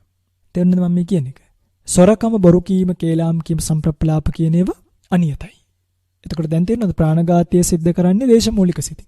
ඒ නිසා කිව්වේ ද්වේෂ මූලික සිද්දකින් තමයි අරක සිද්ධ වෙන්නේ. අදින්නාදානී කියන එක ද්වේෂ මූලිකවත් අනියතාකාරයෙන් වෙන්න පුළුවන්. ලෝභ මූලිකවත් වෙන්න පුළුවන්. ඔය ආකාරයට ලෝභයෙන් වේවා ද්වේෂයෙන් වේවා කායද්වාරයේ වේවා වචීද්වාරයේ වේවා යම් කිසි කෙනෙක්ගේ සොරකම් චේතනාව අදින්නාදාන කර්මයේ බවට පත් වෙනවා. මේ අදින්නාදාන කර්මයේත් පින්වත්නි දැනගන්නවා නම් දැනගන්න බොහෝ දේවල් තියෙනවා. හරිද පින්වත්නි? ඉතින් මේවා විස්තර කරන්න ගියොත් තව පැය ගාණක් අරගෙන විස්තර කරන්න පුළුවන් දේවල් තියෙනවා. නමුත් අපිට කලබලයකුත් නැති නිසා බොහෝ දෙනෙක්ගේ හිතසුව පිණිස මේවා අපි විස්තර කරලා දෙන්නම්. මොකද මේවා විස්තර වශයෙන් දැනගැනීමෙන්ම මේ දේවල් පිළිබඳව අවබෝධයක් ඇති කරගන්න පුළුවන්කම ලැබෙන නිසා. මේ අදින්නාදානය කර්මපතයක් බවට පත් වෙන්න බලපාන කරුණු පහක් තියෙනවා. ඒ තමයි අන්සතු වස්තුවක් වෙන්න ඕනි, අන්සතු වස්තුවක් බව දැනගන්න ඕනි, සොරා ගැනීමට සිත් වෙන්න ඕනි, ඒ වස්තුව පැහැර ගැනීමට උපක්‍රමය යොදන්න ඕනි, ඒ වස්තුව සොරකම් කරන්න ඕනි. අන්සතු වස්තුවක් වෙන්න ඕනි, වස්තුව අන්සතුයි කියලා දැනගන්න ඕනි, ඒ සොරකම් කරන්න සිත චේතනාව පහළ වෙන්න ඕනි, ඒ වස්තුව පැහැර ගැනීමට උපක්‍රමය යොදන්න ඕනි, අන්සතු වස්තුව සොරකම් කරන්න ඕනි. මෙන්න මේ කියන අංග පහ යෙදුනොත් එතන අකුසල කර්මය නැත්නම් අදින්නාදාන අකුසල කර්මය කර්මපතයක් ගන්නටපත් වෙනවා. එතකොට මේ අදින්නාදාන කර්මය බොහෝ වෙලාවට සිද්ධ වෙන්නේ කායද්්වාරයෙන්. නමුත් ආනත්තික වශයෙන්, ඒ කියන්නේ අනකිරීම වශයෙන්. දැන් අපි කියමුකෝ උපක්‍රමය කියන එක යොදනවානේ.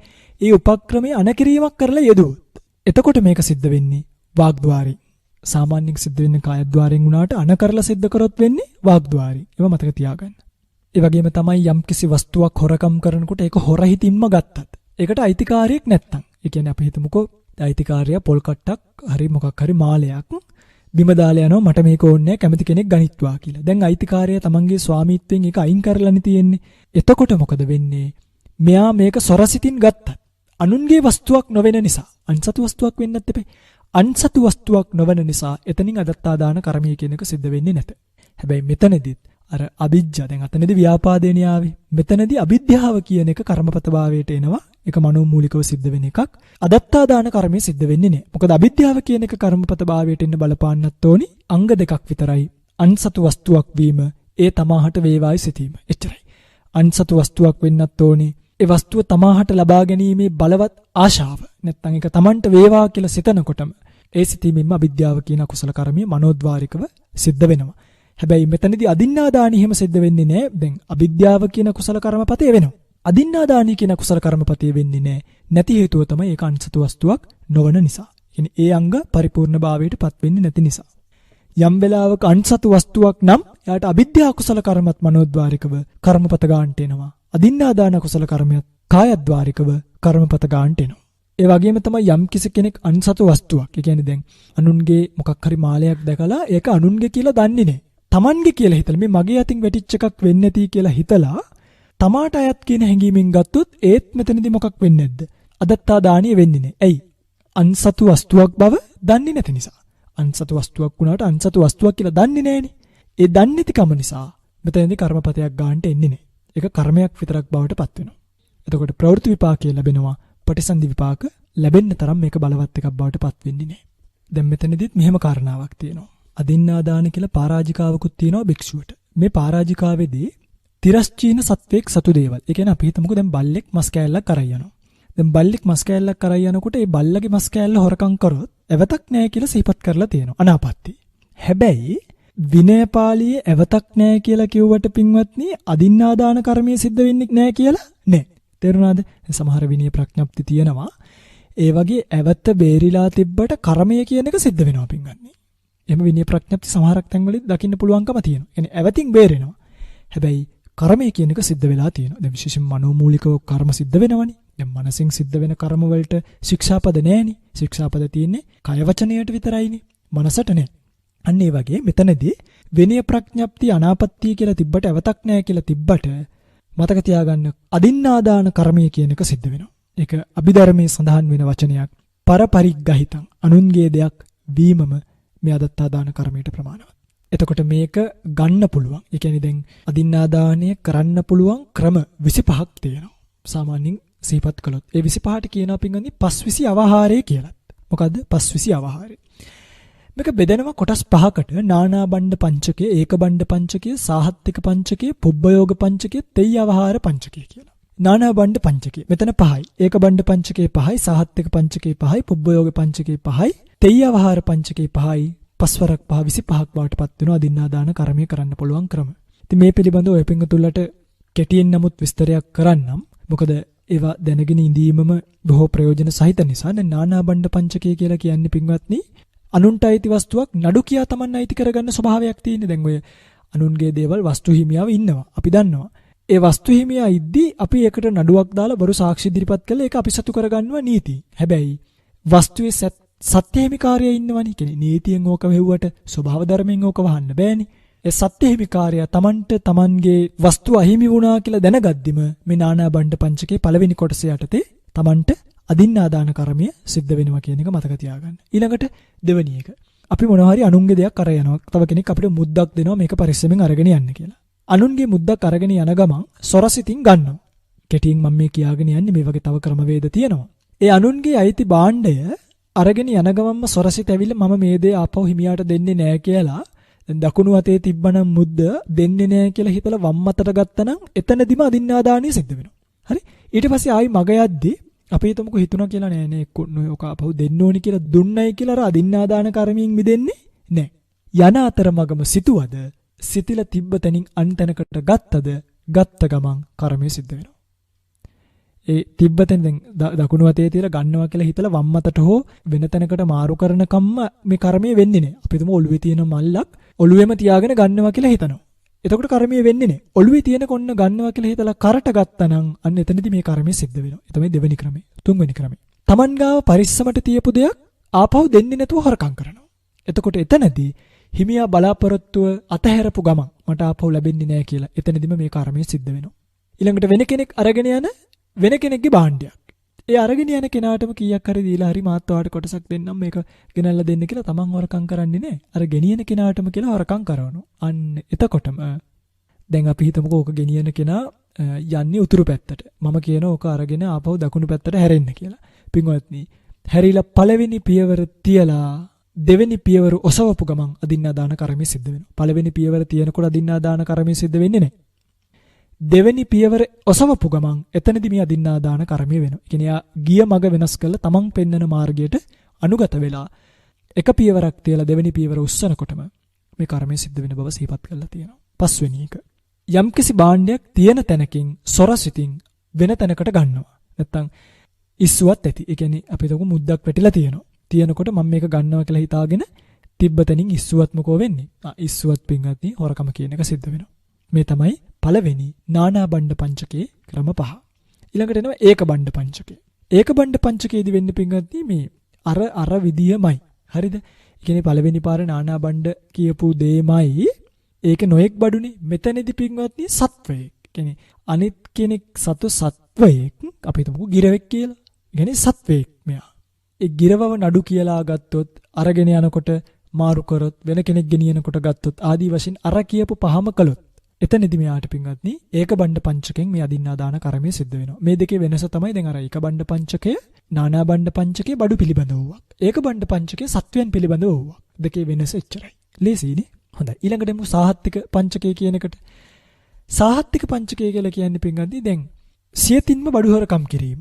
මේක තමයි ඒකාවහාරයක්. සියතින්ම හොරකම් කරොත් ඒත් අදින්නා දානිය සිද්ධ වෙනවා. අනුන් ලවා සොරකම් කෙරෙව්වොත් ඒත් පින්වත්නි මෙතනදී ආනත්තික වශයෙන් අනුන් ලවා කරවන නිසා අදින්නා දානිය කියන එක සිද්ධ වෙනවා. ඊළඟට දැන් අපි කොහෙට හරි යනවා. ඉන්නකොට එතනදී හොරකම් කරන්නේ නැතුව එළියට විසික් කරලා පස්සේ හොරකම් කරනවා. ඒ කියන්නේ දැන් ගෙයක් ඇතුළේ ඉඳලා ගේ ඇතුළේ තියෙන මුද්ද එතනදී හොරකම් කරන්න ඕනි කියන සංඥාව එන්නේ නැහැ. එතනදී විසික් කරනවා. විසික් කරලා එළියට ගිහිල්ලා හොරකම් කරනවා. අන්න එතකොටත් මේ අදින්නා දාන කර්මය සිද්ධ වෙනවා. ඕක වෙනවා මේ බදු අය කරන තැන්වල අපි හිතමුකෝ එයාපෝට් එකෙන් මොනවා හරි අරන් එනවා. ඒකට බද්දක් තියෙනවා. ඒ බද්ද දෙන්නේ නැතුව හොරෙන් එහාට මෙහාට රිංගලා අරන් එනවා බදු ගෙවන්නේ නැතුව. එතකොට මෙන්න මේ සාහත්තික පංචකයේ තුන්වෙනි ක්‍රමයේ යටතේ ඒක අදින්නා දාන කර්මයට පත් වෙනවා කියන එක මතක තියාගන්න. ඊළඟට අනුන්ට අයිති යම්කිසි වස්තුවක් හොරකම් කිරීමට ඉඩ ලැබෙනකන් ඉඳලා ඉඩ ලැබුණට පස්සේ හොරකම් කරන්න නියම කරනවා. තේරෙනවද මම මේ කියන්නේ? දැන් අපි කාට හරි කියනවා මේ අර පොල් ටික කඩා ගන්න දැන් ඉඩ නෑ. හැබැයි ওই පොල් ටික කොහොම හරි හොරාට කඩන්න ඕනි කියලා. පින්වත්නි මතක තියාගන්න. එහෙම කියලා අර පොල් කඩන්න කියපු කෙනා අවුරුදු 1000ක් ගෙවිලා ගිහිල්ලා හරි කමක් නෑ. ඒ පොල් ටික අනිවාර්යෙන් කඩනවා නම් අවුරුදු ගාන වැඩක් නෑ. කඩනවම නම් සොරකම කරවන තැනත්තාට නියම කළ ගමන් අදින්නා දාන කර්මය කියන එක සිද්ධ වෙනවා. මම මේ ටිකක් වේගෙන් කියාගෙන යන්නේ. මොකද කාල වේලාව ගොඩක් මේ ධර්ම දේශනාවට ගත වෙන නිසා. ඒ නිසා මේවා ආපහු අහන්න ඕනි කෙනෙක් ටිකක් නවත්තලා ලියාගෙන වගේ අහගන්න බලන්න. මෙතනදී මම කිව්වේ නියම කර තැබීමෙන් ඒ නියම කරන කෙනා අනිවාර්යෙන් ඒක හොරකම් කරනවා නම් විශ්වාසයෙන් මේක කවදාකාරී හොරකම් කරනවා නම් හොරකම් කරන්න කියපු කෙනාට ඒක නියම කළ කෙනෙහිම අදින්නා දාන කර්මය සිද්ධ වෙන බව. ඒක තමයි හතරවෙනි ක්‍රමය. සාහත්තික පංචකයේ පස්වෙනි එක තමයි වස්තු හිමියව රවට්ටනවා. රවට්ටලා අර හිමියාගේ ආශාව නැති කරවලා ඒක කපටිකමින් වංචාවෙන් අයිති කර ගන්නවා. අන්න ඒක එක ක්‍රමයක්. හරි. ඕකේ තවත් එකක් තියෙනවා. අයිතිකාරයා දන්නේ නැති දෙයක්. දැන් අපි හිතමුකෝ ඉඩමක් තියෙනවා. ඒ ඉඩම ඒ අයිතිකාරයා දන්නේ නැහැ ඒ ඉඩම එයාගේ කියලා. අපි එයාට බොරුවක් කියනවා මේ ඉඩම ඔයාට අයිති නෑ මේක අපිට අයිති ඉඩමක්. එහෙමයි කියලා හිතලා අයිතිකාරයාගේ බලාපොරොත්තු නැති කරවලා සොරකමටපත් කළොත් අන්න එතනදී අයිතිකාරයා ආශාව හැරීමත් එක්කම මේ අදත්තා දාන කර්මය සිද්ධ වෙනවා. මේ තමයි සාහත්තික පංචකයේ ක්‍රමය. දැන් 15ක් කියලා ඉවරයිනේ. ඊළඟට පුබ්බයෝග පංචකය. පුබ්බයෝග පංචකය කියලා කියන්නේ දැන් පිටින් පුබ්බයෝග කියන්නේ පූර්වයෝගිය කියන එකටනේ. දැන් අපි හිතමුකෝ හොරකම් කරන්න කියලා කාට හරි කියනවා මෙන්න මේ අහවල් තැනින් අහවල් පොත හොරකම් කරන් එන්න කියලා. ඒක නියෝගයක්නේ. නියෝගය කිරීම කියන්නේ එක වැඩක්. ඒතර එයා ගිහිල්ලා පොත ගන්නවනේ කවදා හරි. ඒ පොත ගන්නවා කියන්නේ තව වැඩක්. මෙතනදී පින්වත්නි පළවෙනියටම සිද්ධ වෙන්නේ නියෝග කිරීම. නියෝග කරපු කෙනා නොවරදවා මේක කරනවා නම් මෙතනදී මේ කියන්නේ පුබ්බයෝග පංච කියන්නේ පූර්ව යෝගයේදීම අකුසල කර්මයේ වෙන තැන. නිසකවම එයා ගන්නවා නම් එයා ඒක කවදා කොතනදී ගත්තත් සොරකම් කරන්නාට නියම කළ පමණින් එයා දත්තා දාන පාපය සිද්ධ වෙනවා. කර්මය සිද්ධ වෙනවා. හරි? ඊළඟට ප්‍රයෝගය කිරීම සමගම දත්තා දාන කර්මය සිද්ධ වීම. ඒ කියන්නේ දැන් මෙතනදී දැන් අපි හිතමුකෝ ඉඩමක් තියෙනවා. ඒ ඉඩම හොරකම් කරන්න කියලා හිතාගෙන මේ පස්සේ නඩුවක් හරි මොකක් හරි කියන්නම් කියලා සීමා මායිමක් වෙනස් කරනවා. සීමා මායිම වෙනස් කරද්දිම, ඒ කියන්නේ පූර්ව ප්‍රයෝගය කරද්දිම, අතනදී නියෝගය දෙද්දිම, මෙතනදී ප්‍රයෝගය කරද්දිම සීමාව වෙනස් කරන කණුව හිටවනකොටම අදත්තා දාන කර්මය සිද්ධ වෙනවා. මේ දෙක. තුන්වෙනි එක. කීප දෙනෙක් හොරකම් කරන්න කතා කරගෙන යනවා. ගිහිල්ලා හොරකමට ගියායින් පස්සේ මේ එක්කෙනෙක් මේක හොරකම් කරනවා.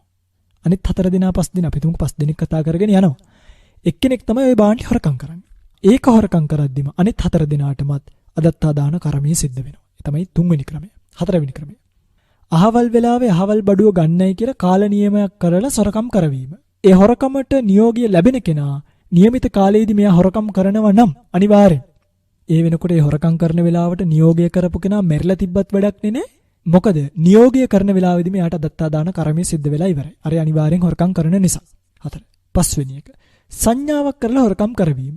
කියන්නේ මම අත උස්සද්දි හොරකම් කරන්න කියලා කියනවා. ඔයා යන්න මම අත උස්සනකම් හොරකම් කරන්න එපා මම බලන් ඉන්නවා. බලන් ඉඳලා මෙහෙම අත ඉස්සුවොත් ඔයා හොරකම් කරන්න කියලා කියනවා. එතකොට මොකද වෙන්නේ? මෙයා අත ඉස්සුවා කියලා හිතනකො හරි දැන් ගන්න කියලා. ගන්නකොට අර හොරකම් කළොත් මේ අත උස්සනවත් එක්කම කියන්නේ සංඥාව දීමත් සමගම එයා ඒක හොරකම් කළොත් සංඥා කරන්නාටත් කියන්නේ ගත්ත කෙනාට විතරක් නෙමෙයි සංඥාව කරපු කෙනාටත් ඔතනදී අදත්තා දාන කර්මය කියන එක සිද්ධභාවයට එනවා. ඉතින් ඕක තමයි පුබ්බ යෝග පංචකේ ක්‍රම 5. බලන්න පින්වත්නි මේවා කොච්චර ලස්සනද කියලානේ.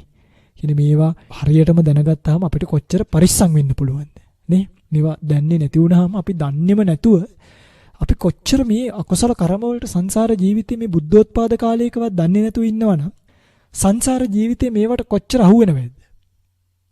නිකන් හිතන්න ඔය පිංගුතුල.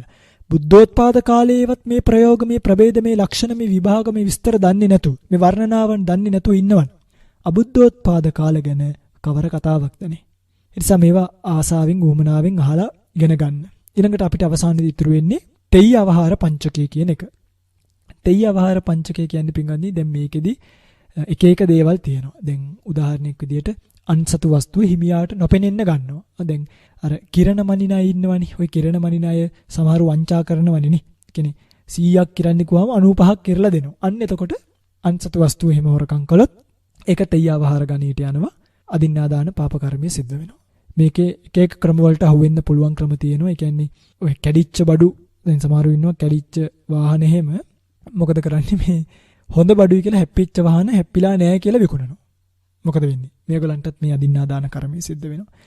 රන් රිදී නොවන දේවල් රන් රිදී කියලා විකුණුවොත් හොර නෝට්ටු කාසි දීලා යම්කිසි බඩුවක් ගත්තොත් ඒගොල්ලන්ට මේ අදින්නාදාන පාප කර්මය සිද්ධ වෙනවා. ඒ වගේම තමයි නුවණ නැති මිනිසුන්ව උපායකින් රවටලා ඔවුන් සතු බඩු හොරකම් කරොත් ඒකත් මේ තෙය්‍ය අවහාරයටම ඇතුළත් වෙනවා. ඒක පළවෙනි ක්‍රමය. දෙවෙනි ක්‍රමය තමයි තෙය්‍ය අවහාරේන අනුන්ව තලලා පෙලලා බය ගන්නවල. මංකොල්ල කනවා කියලා කියන්නේ. අන්න ඒව කරලා ජීවිත තර්ජන කරලා අන්සතු වස්තු ඉල්ලලා ගත්තොත් එයා දුන්න කියලා එකක් නැහැ. මෙතනදී පසය්‍ය අවහාර කියන එකෙන් අදින්නාදාන කර්මය සිද්ධ වෙනවා. තුන්වෙනි ක්‍රමය තමයි පින්වත්නි පරිකප්පාවහාර කියන්නේ. පරිකප්පාවහාරය කියන්නේ දැන් අපි හිතමුකෝ මෙයාට මේ ප්‍රදේශය හෝ ගන්න බඩුව පිළිබඳව විශේෂ සැලකිල්ලක් නැහැ. ඔහේ යනවා. යනකොට ගෙයක් දකිනවා. මෙයා ගෙය දැක්කම මේ ගෙදරට රින්ගන්න හිතනවා. ගෙදරට රින්ගලා පෙට්ටියක් දකිනවා මොකක් හරි තියෙන. මෙයා හිතනවා මේ පෙට්ටිය සල්ලි ඇති කියලා. සල්ලි ගන්නවා කියලා හිතාගෙන පෙට්ටිය ගන්නවා. දැන් සල්ලි ගන්නවා කියලා හිතාගෙන පෙට්ටිය ගද්දි පෙට්ටිය ඇතුලේ ඇත්තටම සල්ලි තිබ්බනම් පෙට්ටිය උස්සනකොට මෙයාට අදත්තා දාන කර්මය සිද්ධ වෙනවා. හැබැයි පෙට්ටියේ සල්ලි තිබ්බේ නැත්තම් එතකොට මෙයාට අදත්තා දාන කර්මය සිද්ධ වෙන්නේ නැහැ. එයි මෙයා සල්ලිනේ හොරකම් කරන්න හැදුවේ. සල්ලි තිබ්බේ නැහනේ. පෙට්ටිය අරගෙන බලනකොට පෙට්ටියේ සල්ලි නැහැ කියලා හිතලා අප්පෝ වැඩක් නැහැ කියලා හිතලා පෙට්ටිය දාලා ගියොත් මෙයාට අදින්නා දාන කර්මය සිද්ධ වෙන්නේ නැහැ. හැබැයි පෙට්ටියේ වටින දෙයක් නොතිබ්බත් වෙන මොනවා හරි දෙයක් පෙට්ටියේ තියෙනවා. දැන් සල්ලි ගන්න කියලා හිතාගෙන පෙට්ටිය ගත්තට පළවෙනි පාර අදත්තා දානි උනේ නැහැ සල්ලි නැති නිසා. සල්ලි නැතුව වෙන මොනවා හරි තියෙනවා. ඒක ගන්නවා කියලා හිතාගෙන ආයිත් මේ පෙට්ටිය ගත්තොත් මෙයාට අදින්නා දාන කර්මයක් සිද්ධ වෙනවා. අර තියෙන දේ ගන්න පෙට්ටිය උස්සපු නිසා. ඒ තමයි තුන්වෙනි ක්‍රමය. ඕකේ තවත් ප්‍රභේදයක් දක්වලා තියෙනවා. දැන් ඒ කියන්නේ අපි හිතමුකෝ දැන් අනුන්ගේ ගෙදරක වස්තුවක් දකිනවා. දැකලා මෙන්න මේක මට මේ ගෙදරින් එළියට දාගන්න තිබ්බොත් අපි කියන්නේ පන්න ගන්න කියන්නේ. පන්න ගන්න තිබ්බොත් අරයි යනවා. පන්න ගන්න බැරි වුණොත් නැත්තම් කවුරු හරි දැක්කොත් දාලා යනවා කියලා හිතාගෙන භාණ්ඩයක් ගන්නවා. එහෙම ගන්න කෙනාට පින්වත්නි මේ බඩුවත් අතට අරගෙන ගේ ඇතුලේ ඉන්න තාක් දැන් මෙයාට එළියට ගත්තාමනේ අරයි යනවා කියලා හිතුවේ. නැත්තම් තියලා යනවා කියලා හිතන් ඉන්නේ. ගේ ඇතුලේ මේ බඩුව අතේ තියන් ඉන්න තාක් අදත්තා දානිය සිද්ධ වෙන්නේ නැහැ. හැබැයි භාණ්ඩයත් අරගෙන ගෙයින් පිට වුණොත් පිටවීමේදීම අදත්තා දාන කර්මය සිද්ධ වෙනවා. මේ තමයි තුන්වෙනි ක්‍රමය. හතරවෙනි ක්‍රමය. තමන් වැඩ කරන තැනක හරි නාන්න ගිය තැනකට හරි මිනිස්සු විසින් අමතක කරලා තියෙන මොකක් හරි බඩුවක්. අපි හිතමු කාගේ හරි මුද්දක් වැටිලා තියෙනවා. මොකද වෙන්නේ දැන් ඒක හොරකම් කරන්න මේ වෙලාවේ බෑ. වැලි වලින් චුට්ටක් වහලා කවර් කරලා තියෙනවා. තියලා හිමියන් මේක හොයලා හිමියන් ගෙදර යනවා මේක අතහැරලා. වැඩ කරන තැන වේවා නාන්න ගිය තැනක වේවා. අපි මේක වැලි වලින් වහලා තියලා පස්සේ වෙලාවක කියන්නේ පටිච්චන් අවහාරය කියලා කියන්නේ. හිමියා ගියාට පස්සේ මේක හොරකම් කළොත් අර බඩු වහලා තියෙන කම් යාට අදත්තා දානිය සිද්ධ වෙන්නේ නැහැ. හැබැයි ගද්දී අදත්තා දාන කර්මය සිද්ධ වෙනවා. එතනදී මෙහෙම එකකුත් තියෙනවා. දැන් අපි හිතමුකෝ ඒ මුද්ද ගලක් උඩ නම් තිබ්බේ ගල උඩම තියලා අපි වැලි වලින් වහනවා. අන්න එතනදී අදත්තා දාන කර්මය සිද්ධ වෙන්නේ නැහැ. මොකද භාණ්ඩය හෙලුවේ නැති නිසා. හැබැයි යම් කෙනෙක් මෙතන තිබ්බොත් මට මේක ගන්න බැරි වෙයි කියලා හිතාගෙන ගලෙන් බිමට පයින් එකක් ගහලා බිමට වැටුණට පස්සේ වැලි වලින් වැහුවට වැඩක් නැහැ. බිමට වැටෙද්දිම අදින්නා දාන කර්මය සිද්ධ වෙනවා. මේ තමයි හතරවෙනි ක්‍රමය. පටිච්චන්නවහාරය කියලා මේකට කියන්නේ. ඊළඟට කුසාවහාර. පස්වෙනි ක්‍රමය තමයි කුසපත් අදින ක්‍රම තියෙන්නේ. ඒ කියන්නේ දැන් අපි හිතමුකෝ රුපියල් 1000 ෆෝන් එකකුයි 2000 ෆෝන් එකකුයි තියෙනවා. ඊළඟට අංක 1 ගන්න කෙනාට 1000 ෆෝන් එකක් 2 ගන්න කෙනාට 2000 ෆෝන් එකක් දෙනවා කියලා කියනවා. නිකන් මම මේ උපමාවක් කියන්නේ. හරි? ඒතර අපිට එන්නේ අංක 1 කියලා හිතන්නකෝ. දැන් අපි දන්නවා 2 ගත්තොත් අනිත් ෆෝන් එක ගන්න පුළුවන්. ඒ නිසා අපි පුංචි හොරකමක් හරි මොකක් හරි කරලා ඒ සීට්ටුව මාරු කරනවා. ඒ කියන්නේ 2 මම අරගෙන 1 යාට දෙනවා. මෙන්න මෙතනදී කුසාවහාරය කියන අදත්තා දාන කර්මය සිද්ධ වෙනවා. ඉතින් මම හිතනවා මේ පිඟුතුලට පැහැදිලි ඇති කියලා. මම මේ වේගයෙන් කියාගෙන යන්නේ මේ දේශනාව වඩා දීර්ඝ කරන්න බැරි නිසා, කියන්න ඕනේ කරුණු ටිකක් කියන්න ඕනේ නිසා.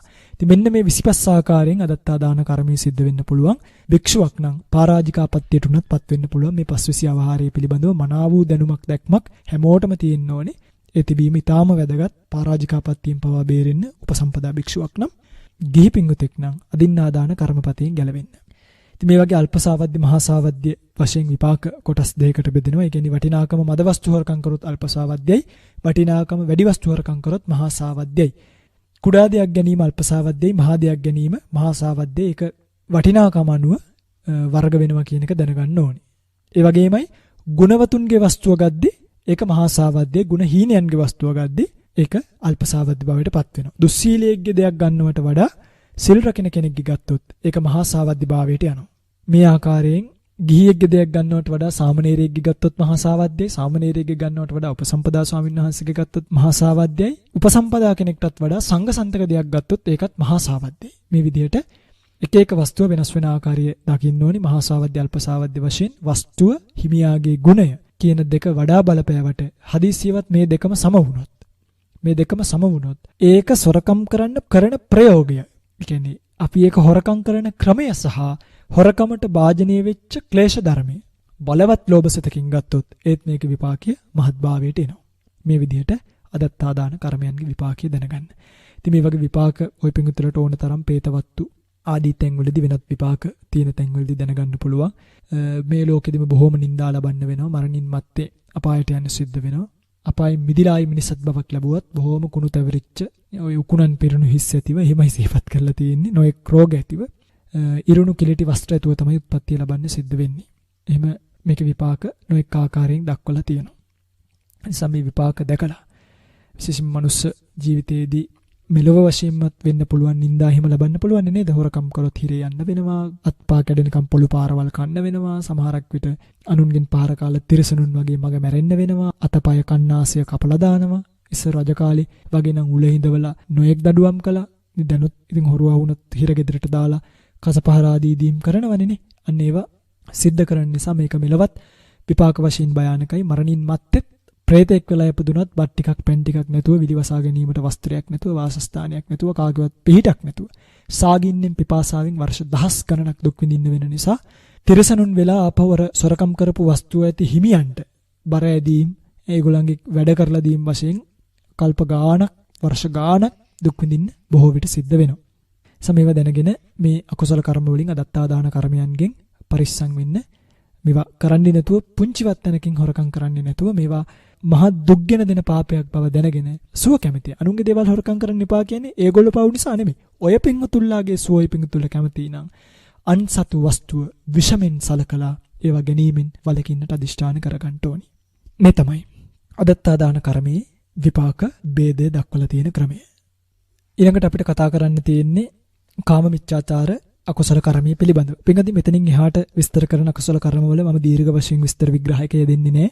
කාල වේලාව සීමිත නිසා අවශ්‍ය කාරණා සියලු දේවල් ටික කියලා දෙන්නම්. ඔය පිඟුතුල්ලා තව පොත්පත් බලලා කියවලා මේ කරුණ හොයාගන්න උත්සාහ කරන්න ඕනි.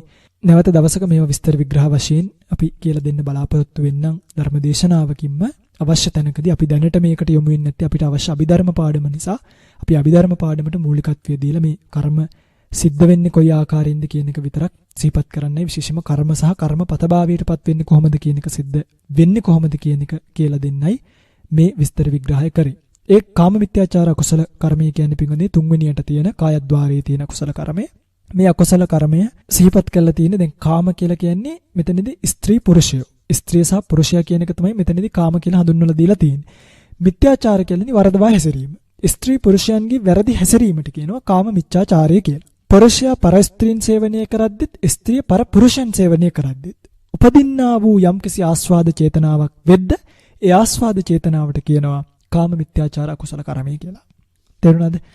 මේක පරිපූර්ණ භාවයටපත් වෙන්න අංග 4ක් වෙනවා කර්මපතයක් බවටපත් වෙන්න. පර ස්ත්‍රියක් හෝ පුරුෂයෙක් වෙන්න ඕනි. සේවන චිත්තය ඇති වෙන්න ඕනි. උපක්‍රමයේ නැත්තම් සේවනීය කිරීම කියන එක සිද්ධ කරන්න ඕනි. ඒක අදිවාසනීය කරන්න ඕනි. ඒ කියන්නේ ඉවසන්න ඕනි. ඒ සේවනීය ඉවසන්න ඕනි. පර ස්ත්‍රියක් හෝ පුරුෂයෙක් වෙන්න ඕනි. සේවන චිත්තය ඇති වෙන්න ඕනි. සේවනීය කිරීම සිද්ධ වෙන්න ඕනි. ඒ සේවනීය ඉවසන්න ඕනි. මෙන්න මේ 4 සම්පූර්ණ වෙච්ච ගමන් මේක කාම මිත්‍යාචාර අකුසල කර්මය කර්මපතයක් බවට පත් වෙනවා. පින්දී මෙතනදී බොහෝ අය දන්නේ නැහැ මේ පර ස්ත්‍රියක් කියන්නේ කවුද කියන එක. පර ස්ත්‍රියක් කියන්නේ පින්වත්නි දැන් පර ස්ත්‍රීන් 20 දෙනෙක් දක්වලා තියෙනවා ධර්මයේ පර ස්ත්‍රිය කියන්නේ කවුද කියන එක. මාතුරක්කිතා, පිතුරක්කිතා, මාතු පිතුරක්කිතා, බගිනිරක්කිතා, බාතුරක්කිතා, ඥාතිරක්කිතා, ගොත්තරක්කිතා ආදී වශයෙන් 20 දෙනෙක් දක්වලා තියෙනවා. මම මේක සිංහලෙන් කියලා දෙන්නම් මේ 20 දෙනා කවුද කියන එක. එතකොට ඔය පින්තුල්ලා මේක ලියා කියා ගන්න. 1. මව විසින් රකින්න ස්ත්‍රිය. 2. පියා විසින් රකින්න ස්ත්‍රිය. 3. මව්පිය දෙදෙනා විසින් රකින්න ස්ත්‍රිය. 4. සහෝදරිය විසින් රකින්න ස්ත්‍රිය. 5. සහෝදරයා විසින් රකින්න ස්ත්‍රිය. 6. නෑයන් විසින් රකින්න ස්ත්‍රිය. 7. සකීය ගෝත්‍රයන් විසින් රකින්න ස්ත්‍රිය. ඒ කියන්නේ ක්ෂත්‍රීය වංශයයි ක්ෂත්‍රීය වංශකයෙක් රකින්නවා නම් අන්න එයත් මෙතනදී පරස්ත්‍රිය කියන කෙනාට අයිති වෙනවා. ධම්මරක්කිතා සහධාර්මිකයන් විසින් රකින්න ලද ස්ත්‍රිය. කියන්නේ භික්ෂු භික්ෂුණී සාමණේර සාමණේරි සික්කමානා කියන 5 දෙනා විසින් රකින්න ස්ත්‍රිය. සාරක්කා කියන්නේ පින්ගන්නේ මේ ගැබ්ව සිටින ස්ත්‍රිය. නැත්නම් මෙයා මගේ කියලා කවුරු හරි කෙනෙක් රකින්නවා නම් ඒ රකින්න ස්ත්‍රියත් මෙතනදී සාරක්කා කියන එකට අයිති වෙනවා. සපරිදණ්ඩා ස්ත්‍රිය. ඒ කියන්නේ දැන් 10 වෙනි එක මම මේ කියන්නේ සාරක්කා කිව්වේ නමය. සපරිදණ්ඩා කියලා කියන්නේ දැන් ඔන්න නීතියක් දානවා අන්න අහවල් ස්ත්‍රිය කරා ගියොත් මෙන්න මෙච්චරක් දඩ ගහනවා කියලා. අන්න ඒ ස්ත්‍රිය මෙතනදී සපරිදණ්ඩා කියන කෙනාට අයිති වෙනවා. ඒ කියන්නේ එහෙම දඩ නියම කරලා තියෙන කෙනා ගාවට ගියත් එනවා යන්න එපා කියලා අයිතිකාරයෙක් ඉන්නවනේ එතනදී නේද? ඒ අයිතිකාරීත්වයක් හංගවලා තියෙනවනේ දඩයක් නියම කරලා. එතනදී සපරිදණ්ඩා කියන එකෙන් මේ ස්ත්‍රිය පරස්ත්‍රියක් බවට පත් වෙනවා. ඊළඟට 11 ධනත්තිකා. කියන්නේ ධනය දීලා ගන්න ස්ත්‍රිය. සල්ලි දීලා ගන්න ස්ත්‍රියට තමයි මෙතනදී ධනත්තිකා කියලා සිහිපත් කරලා තියෙන්නේ. ඊළඟට 12 සිය කැමැත්තෙන් පුරුෂයා ළඟ වසන ස්ත්‍රිය. 13 භෝගය නිසා භාර්යාවට පත් වූ ස්ත්‍රිය. යම් කෙනෙක් ස්වකැමැත්තෙන් නෙමෙයි භෝගය නිසා භාර්යාව බවට පත් වෙනවා. ඒ වගේ 14 වස්ත්‍රීය මාත්‍රයෙන් භාර්යාව බවට පත් වූ ස්ත්‍රිය. මේ ඔක්කොම පින්වත්නි 13 14 වශයෙන් පරස්ත්‍රිය කියන ගොඩට වැටෙනවා. 15 පෙන් ටිකක් පෙන්නලා දැන් මේ පෙන් කලයට අත දාලා කියනවා අපි මේ පෙන් කලේ වගේ එකට වසමු කියලා. අන්න එහෙම කළා කෙනෙක්ව කැමති කරගත්තොත් එයත් ඕදපත්ත කිනී කිව්වේ ඒකයි. එයත් පරස්ත්‍රියක් බවට පත් වෙනවා. 16 දියදර අදින ස්ත්‍රියක් Tamanගේ බිරිඳ බවට පත් කරගත්තු කෙනෙක්. දියදර අදින කෙනෙක් ඒ හිසේ තියෙන බර බිමට තියලා එනිසා කැමති කොටගෙන බිරිඳ බවට පත් කරගන්න කෙනෙක්ට. 17 දාසීව භාර්යාව බවට ගත් ස්ත්‍රිය. කියන්නේ දාසියක් විදියට ගත්තත් ඒ කාලේ ಭಾರತೀಯ සමාජ විශේෂම මෙහෙම තියලා තියෙනවා. එයත් පරස්ත්‍රියක් බවට පත් වෙනවා. ඊළඟට 18 කම්මකාරී භාර්යා. ඒ කියන්නේ බැල මෙහෙ කරන ස්ත්‍රියව භාර්යාව බවට පත් කරගන්නවා. එතනදී කම්මකාරී භාර්යා කියන එකෙන් මෙයා පරස්ත්‍රියක් බවට පත් වෙනවා. 19 දජාහටා. දජාහටා කියලා කියන්නේ පිටින් දැන් යුද්ධයක් කරලා යුද්ධය කරපු පැත්තෙන් කවුරු හරි ස්ත්‍රියක්ව එක්කන් එනවා. අන්න ඒ ස්ත්‍රියත් මෙතනදී පරස්ත්‍රියක් බවට පත් වෙනවා. මොහොත්තිකා 20 කියන්නේ පිටින් මොහතකට තමන්ගේ බිරිඳ බවට පත් කරගන්න ස්ත්‍රිය. මොහතකට තමන්ගේ බිරිඳ බවට පත් කරගත් ස්ත්‍රියත් පරස්ත්‍රියක් බවට පත් වෙනවා. මෙන්න මේ කියපු 20 දෙනා අතරින් කවරෙක් සමග හෝ මෙවුන්දම් සේවනීය කියන ග්‍රාම ධර්මයේ සිද්ධ කළොත් ඒ සේවනය කරන පුරුෂයාට කාම මිච්ඡාචාර අකුසල කර්මපතේ සිද්ධ වෙනවා. මෙතනදී ස්ත්‍රියට පුංචි අවකාශයක් තියෙනවා. ඒ කියන්නේ මේ අවකාශයක් කියලා කිව්වෙ පින්වත්නි මේක වරදවා හංගින්න එපා. මේ තියෙන ධර්ම ස්වභාවය පෙන්වන්නේ මාතුරක්කිතා, පිතුරක්කිතා, මාතා පිතුරක්කිතා, භගිනිරක්කිතා, බාතුරක්කිතා, ඥාතිරක්කිතා, ගොත්තරක්කිතා, ධම්මරක්කිතා කියලා 8 දෙනෙක් සිහිපත් කරන්නේ මුලින්ම. ඒ කියන්නේ පළවෙනි 8 දෙනා. අන්නේ 8 දෙනාට දැන් පුරුෂයෙක් මෙවැනි කාන්තාවක් එක්ක වැරදිකාම සේවනයේ හැසුනොත් කාමීච්ඡාචාරය වෙනවා. හැබැයි මේ කාන්තාව පරපුරුෂ සේවනයේ යෙදුනොත් මෙතනදී පරපුරුෂ සේවනයේදී කර්මපතයක් සිද්ධ වෙන්නේ නැහැ. හැබැයි කාන්තාවට මෙතනදී කාමමිච්ඡාචාරය වෙන්නේ නැහැ කියලා කාන්තාවගේ අම්මගේ තාත්තගේ හරි කාගේ හරි අවසරේ නැතුව මේ කාන්තාවත් එක්ක කාමමිත්‍යාචාරයේ හැසිරෙන පුරුෂයාට කාමමිච්ඡාචාරය සිද්ධ වෙනවා. ඒක තමයි ධර්ම ස්වභාවය. මෙතනදී කාන්තාව නිදහස් වුණාට පුරුෂයාට නිදහස් වීමක් ලැබෙන්නේ යාට කාමමිච්ඡාචාරය කියන එක සිද්ධ වෙනවාමයි. ඒක ඉතින් ධර්ම ස්වභාවය. මේ පිළිබඳව දීර්ඝ විස්තර ගුරුවරයෙක්ගේ ඇසුරින් සොයලා බලලා ඉගෙන ගන්න තව ටිකක් විස්තර විග්‍රහ වශයෙන් ඉගෙන ගන්න බලන්න. මොන හරි ගැටලු තිබ්බොත් මේ ධර්මදේශනාව විකාශය වෙන නාලිකාවේම ඔබට පුළුවන් තියෙන ප්‍රශ්න ටික අහන්න. ඔබ දන්නවා ඇති අපි දක්වලා තියෙන නොඑක් තැන්වල ඔබට අපිත් එක්ක සාකච්ඡා කරන්න කතා කරන්න පුළුවන් තැන් ඉදිරියේදී තවත් එවැනි අවස්ථා හදලා දෙනවා. ඒ වගේ අවස්ථාවකදී මේවා පිළිබඳව සිහිපත් කරලා දෙන්න. ඒතර මේ කාමමිත්‍යාචාරය මෙන්න මේ ආකාරයෙන් තමයි සිද්ධ වෙන්නේ. මේක කායද්්වාරික අකුසල කර්මයක් බවට දැනගන්න ඕනි. පිටින්දී මෙතනදී මතක් කරන්න ඕනි කාරණාවක් තියෙනවා. දැන් සුරාමේරය කියලා එකක් තියෙනවනේ. ඔය දස අකුසල කර්මවල සුරාමේරය කියන එක නැහැ. මේ සුරාමේරය කියන එක පින්වත්නි කාය කර්මයක් නිසා ස්පර්ශකාම කියන ගුණේ වර්ධවා පිළිපදිනින් කාමමිච්ඡාචාරය කියන අකුසල කර්මයේම මේ සුරාපානීය කියන එකත් ඇතුළත්. පින්වත්නි මේ සුරාපානීය කියන එක විශේෂයෙන්ම කර්මයක් විදියට නොදැක්කුවට මේක පුංචි එකක් කියලා හිතන්න එපා. සාමාන්‍යයෙන් අට කතාවේ සිහිපත් කරනවා මේ සුරාපාන අකුසල කර්මය ප්‍රාණාතිපාත අදින්නාදාන කාමමිච්ඡාචාර මුසාවාද කියන හතරටත් වඩා අතිශයින්ම මහා සාවද්දී කියලා. එයි මේ සුරාපානීය කරපු කෙනාට අම්මා තාත්තා පේන්නේ නැහැ.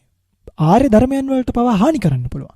ඒ නිසා අතනින් ප්‍රාණඝාතයක් විතරයි වෙන්නේ. මේ මත්පැන් පානීය කරපු කෙනෙක් යාට භාගතුන් වහන්සේ සංඝයා කියලාවත් පේන්නේ නැහැ. සමහරව ඉන්නවා මත්පැන් බීලා ඔය ගම් මට්ටමට වෙලා හාමුදුරුවරුන්ට පරුසා වචනින් බයින අය.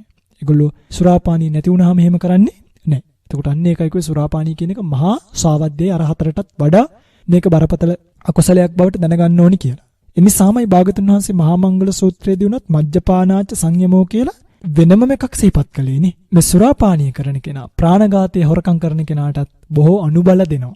දැන් ඔය පිටුතුල දැකලා ඇති හොරකම් කරන්න යන බොහෝ අය ඊළඟට ප්‍රාණඝාතය කරන්න යන බොහෝ අය මුලින්ම කරන්නේ මොකක්ද? බොනවනේ.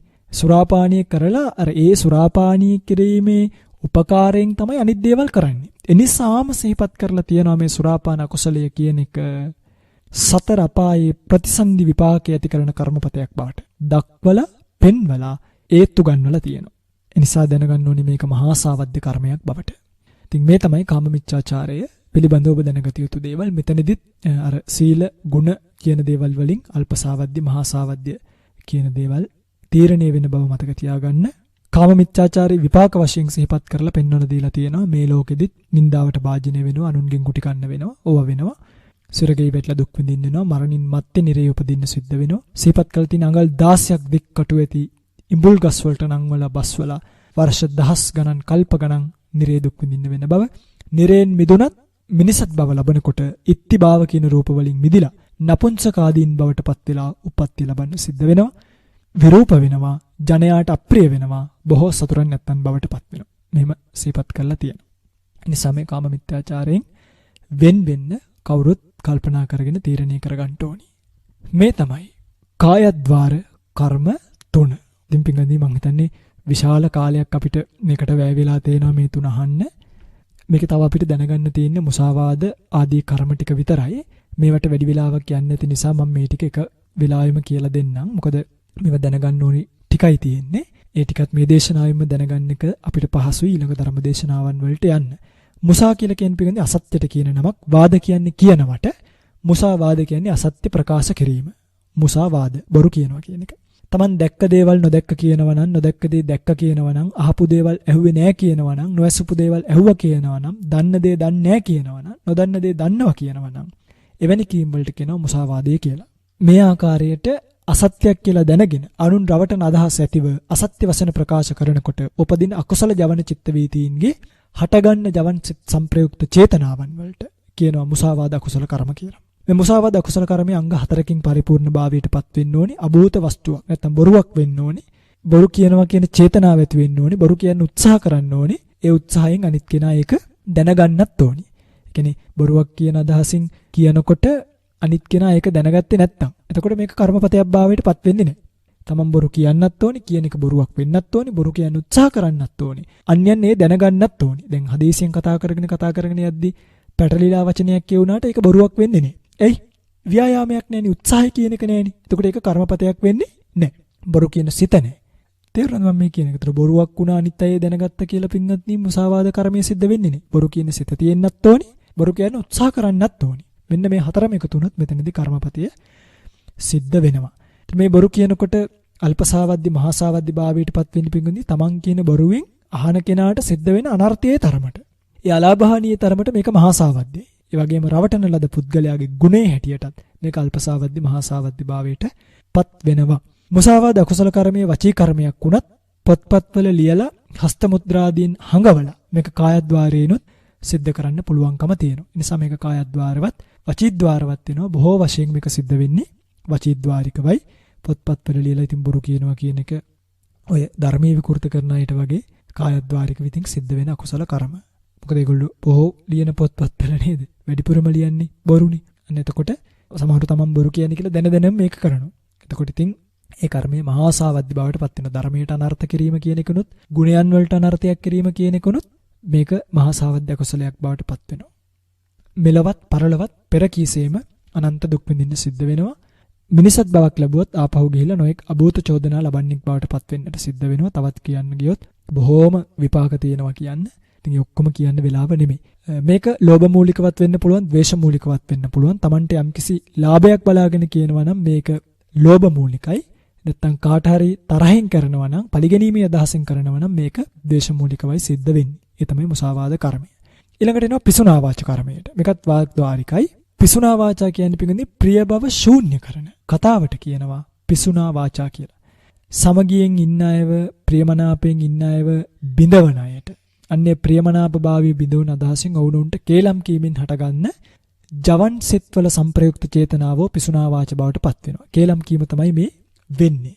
මේකේ අංග හතර දැනගත්තාම තේරෙනවා බිඳින්න ඕනේ අන්‍ය පුද්ගලයන් වීම, ඔවුන් බිඳවන කැමැති සිත ඇතිවීම, බිඳීමට උපක්‍රම යෙදීම, තමන්ගේ බස් අදහලා නැත්නම් තමන්ගේ වචනේ අදහලා ඔවුන් බිඳීම කියන හතර සිද්ධ භාවයට આવත් කර්මපතයක් භාවයටපත් වෙනවා. මේ පිසුනා වාච කර්මයක් වචී කර්මයක් වුණත් මේකත් පොත්පත්වල ලියලා අතින් අරහින් මෙහින් පෙන්නලා කායද්්වාරයේ පවතින්නත් පුළුවන් කියන එක මතක තියාගන්න. ලෝභ මූලික සිතුනුත්, ද්වේෂ මූලික සිතුනුත් මේක වෙන්න පුළුවන්. තමන්ට ලාභ ප්‍රයෝජනයක් ගැනීමේ ආසාවෙන් මේක කරොත් ලෝභ මූලික සිතක්, අනුන් පෙළීමේ හෝ පරිගැනීමේ හෝ අදහසෙන් කරොත් ද්වේෂ මූලික සිතක් බවට පත් වෙනවා. මේ පිසුනා වාච කර්මය කරන්නේ සිත. ඊළඟට එනවා පරුසා වාචා. පරුසා වාචා කියන්නේ පිටින් හිත රිදවන තද වචන. පරුස කියන්නේ කියන්නේ හිත රිදවන තද වචන භාවිතය. ඒක පින්වත්නි අංග තුනකින් සම්පූර්ණ භාවයට පත් වෙනවා. කියන්නේ අනුන් පෙළීමේ අදහසින් තමයි මේක කියන්නත් ඕනි. ඒ අනුන් පෙළීමේ අදහස ඇති වෙන චේතනාවම පරුසා වාච අකුසල කර්මයේ බවට පත් වෙනවා. මේකේ අංග තුන තමයි ආක්‍රෝෂ කරනු ලැබීම, අන්‍ය පුද්ගලයෙකු බවට පත් වෙන්න ඕනි, පටිඝ සිතක් නැත්නම් තරහ සිතක් ඇති වෙන්න ඕනි, ආක්‍රෝෂ කිරීම කියන එක සිද්ධ කරන්න ඕනි. අන්‍ය පුද්ගලයෙකු වීම, තරහ සිත ඇතිවීම, ආක්‍රෝෂ කිරීම කියන තුන සිද්ධ වෙච්ච ගමන් පරුසා වාච අකුසල කර්මය සිද්ධ වෙනවා. මේ පරුසා වාචය සිද්ධ වෙන්නේ පින්වත්නි පටිඝ සම්පයුක්ත සිතකින්මයි.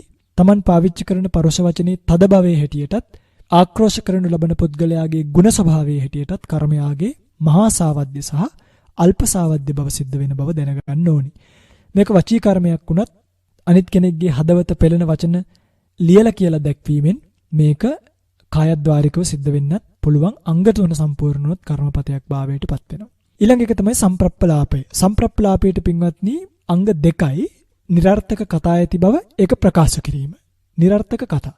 සම්ප්‍රප්පලාප කියන්නේ පින්වත්නි හිස් වචන බිනීම. ඒ කියන්නේ මේ හිස් වචන කීම. එවැනි හිස් වචන කතා කරද්දී උපදින චේතනාව සම්ප්‍රප්පලාප අකුසල කර්මී බවට පත් වෙනවා. නිරර්ථක කතා වෙන්නත් ඕනි, ඒක කියන්නත් ඕනි. ඔන්න බලන්නකොනේ මේ අකුසල කර්මී කොච්චර සිද්ධ වෙනවද? නිරර්ථක කතා වෙන්නත් ඕනි, ඒක කියන්නත් ඕනි. ඔය පිටතට බලන්නකෝ ජීවිතේ වැඩිම කාලයක් මේ වගේ නෙමෙයිද ගෙවෙන්නේ කියලා. නේද? මෙන්න මේ අකුසල කර්මය දැන් අපි හිතමු නිරර්ථක කතාවක් කියනකොට අහන අය ඒක සත්‍යයක් කියලාම පිළිගත්තා. ඒක ප්‍රකාශ කිරීමෙන්ම මේක සිද්ධ වෙනවා. ඒ ප්‍රකාශ කරද්දී මිතින් මේ නිරර්ථක කතාව අනිත් අය අහන් ඉන්නවනේ. මෙතනදී මේ කර්මපතයක් භාවයට පත් වෙනවා. ඉතින් මේකෙදි ප්‍රතිසන්දි විපාකات ලැබුණට, ඒ කියන්නේ ප්‍රතිසන්දි විපාකات ලබා දෙන්න තරම් ශක්තිය තියෙනවා. හැබැයි ප්‍රතිසන්දි විපාකේ නොලැබුණොත්, කියන්නේ මේවා දුර්වල කර්ම බවට පත් වුණොත් එහෙම ප්‍රවෘත්ති විපාක මාත්‍රයක් විතරක් ගෙන දෙන කර්ම බවට පත් වෙනවා. සම්ප්‍රප්පලාපයත් වචී කර්මයක් වුණත් පොත්පත්වල ලියලා රහිමේ පෙන්නුවොත් මොකද වෙන්නේ? ඒවා කායද්්වාරයේ සිද්ධ වෙන බව දැනගන්න. ඒ නිසා ඔය අනවශ්‍ය දේවල් ලියන බොහෝ අයට අපි දන්නවා දැන් බොහෝ මාධ්‍ය තියෙනවා පාවිච්චි කරන්න අනවශ්‍ය දේවල් කියන ලියන බොහෝ අයට මේ සම්ප්‍රප්පලාප අකුසල කර්මය සිද්ධ වෙනවා. කොච්චර කී දෙනෙක් දිනකට මේ අකුසල කර්මය සිද්ධ කරගන්නවද කියලා ඔය පිංගුතුල කල්පනා කරලා බලන්න. ලෝභ මූලික සිත් වලිනුත් ද්වේෂ මූලික සිත් වලිනුත් මේක වෙන්න පුළුවන්. Tamanට ලාභයක් ගන්න බලාගෙන කිව්වොත් ලෝභ මූලික සිතක්, අනුන්ට වැඩක් අනර්ථයක් කිරීමේ අදහසින් මොනවා හරි කිව්වොත් ද්වේෂ මූලික සිතක් බවට පත් වෙන්න පුළුවන්. මේ තමයි වාග්ද්වාරිකව සිද්ධ වෙන නැත්නම් වචීද්වාරිකව සිද්ධ වෙන අකුසල කර්ම 4. 4යි පෙර 3යි 7යි තව අපිට 3ක් ඉතුරු වෙලා තියෙනවා. ඒ තුනම අකුසල මනෝ කර්ම. අවිද්‍යාව, ව්‍යාපාද, මිච්ඡාදිට්ඨි කියන තුන. අවිද්‍යාව කියලා කියන්නේ පින්වත්නි මම කලින් සිහිපත් කළා අන්සතු වස්තුවක් වීම. ඒක තමාහට වේවායි කියලා සිතපු පමණින්ම අවිද්‍යාව කියන අකුසල කර්මය සිද්ධ වෙනවා. අවිද්‍යාව කියන්නේ දැඩි ලෝභයට කියන නමක්. අන්සතු වස්තුවක් වීමත් ඒක තමාහට වේවායි කියලා සිතීමත් කියන මේ දෙක සිද්ධ වෙන ගමන්ම අවිද්‍යාව අකුසල කර්මපතයක් ගන්නටපත් වෙනවා. අවිද්‍යාව කියන එක පින්වත්නි ද්වේෂ මූලික සිතින් සිද්ධ වෙන්නේ නැහැ. සිද්ධ වෙන්නේ ලෝභ මූලික සිතින් විතරමයි. මේ පිළිබඳව මම කලින් ලෝභ මූලික, ද්වේෂ මූලික සිත් ගැන සිහිපත් කරද්දී සිහිපත් කළා. ඊළඟට ව්‍යාපාද අකුසල කර්මය. ව්‍යාපාදය කියන්නේ පිටින් අනුන් නැසේවායි කියලා පැතීම. නැත්නම් අනුන්ගේ විනාශය කැමති බව. මොකද වෙන්නේ මෙතනදී සත්වයක වන බව දැනීමත් ඔහුගේ විනාශය පැතීමත් කියන අංග දෙක සිද්ධ භාවයට ආපු ගමන් මේක කර්මපතයක් ගන්නට යනවා. ඒ චේතනාව ව්‍යාපාද අකුසල කර්මය කියලා කියනවා. මේ කර්මය ද්වේෂ මූලික පටිඝ සම්ප්‍රයුක්ත සිතින්මයි සිද්ධ වෙන්නේ. කිසිසේත්ම ලෝභ මූලික සිතින් සිද්ධ වෙන්නේ නැහැ. මේ තමයි ව්‍යාපාද කර්මයේ අංග දෙක. සත්වයක වන බව ඔහුගේ විනාශය පැතීම කියන දෙකෙන් මේ අකුසල කර්මය සිද්ධ වෙනවා. අවසානයකට එනවා අපි මිච්ඡාදිට්ඨි කියන අකුසල කර්මය. පිඟුනි මේ මිච්ඡාදිට්ඨි කිහිපයක්ම තියෙනවා. ඉතින් මේවා දක්වන්න වෙලාව නෙමෙයි. ඔය පිඟුතුලා මේවා හොයාගන්න. මේක දෙවදෑරුම් වෙනවා නියත මිත්‍යා දෘෂ්ටි, අනියත මිත්‍යා දෘෂ්ටිය කියලා. එතකොට නියත මිත්‍යා දෘෂ්ටිය තමයි මෙතනදී කර්මපතයක් බවට පත් වෙන්නේ. දැන් කර්මපතයක් බවට පත් වෙන්න බලපාන අංග තියෙනවනේ. ඒ අංග දෙකයි. මොනවද? වැරදි ලබ්ධිය ඇති බව, ඒ ලබ්ධිය ඒසේම පවතිනවයි කියලා ගැනීම. ඉතින් වැරදි දෘෂ්ටිය තියෙන්නත් ඕනේ. ඒ දෘෂ්ටිය ඒ ලෙසම පවතිනවා කියලා ගන්නත් ඕනේ. මේ දෙක ගත්ත ගමන් අකුසල කර්මපතයක් බවට පත් වෙනවා. ඒකෙත් අනියත දිට්ඨිය නෙමෙයි, නියත මිත්‍යා දෘෂ්ටිය තමයි අකුසල කර්මපතේ බවට පත් වෙන්නේ. නියත මිත්‍යා දෘෂ්ටි ඔය පිටුතුලා දන්නව ඇති. නියත මිත්‍යා දෘෂ්ටි තුනයි. අහේතුක දෘෂ්ටි. ඒ කියන්නේ මේ ලෝකයේත් සත්‍යයත් අහේතුකව හටගත්තයි කියන අහේතුක දිට්ඨියට කියනවා නියත මිත්‍යා දෘෂ්ටියක් කියලා. දැන් බොහෝ අය හිතන් ඉන්නවනේ කර්මඵල දන්නේ නැහැ.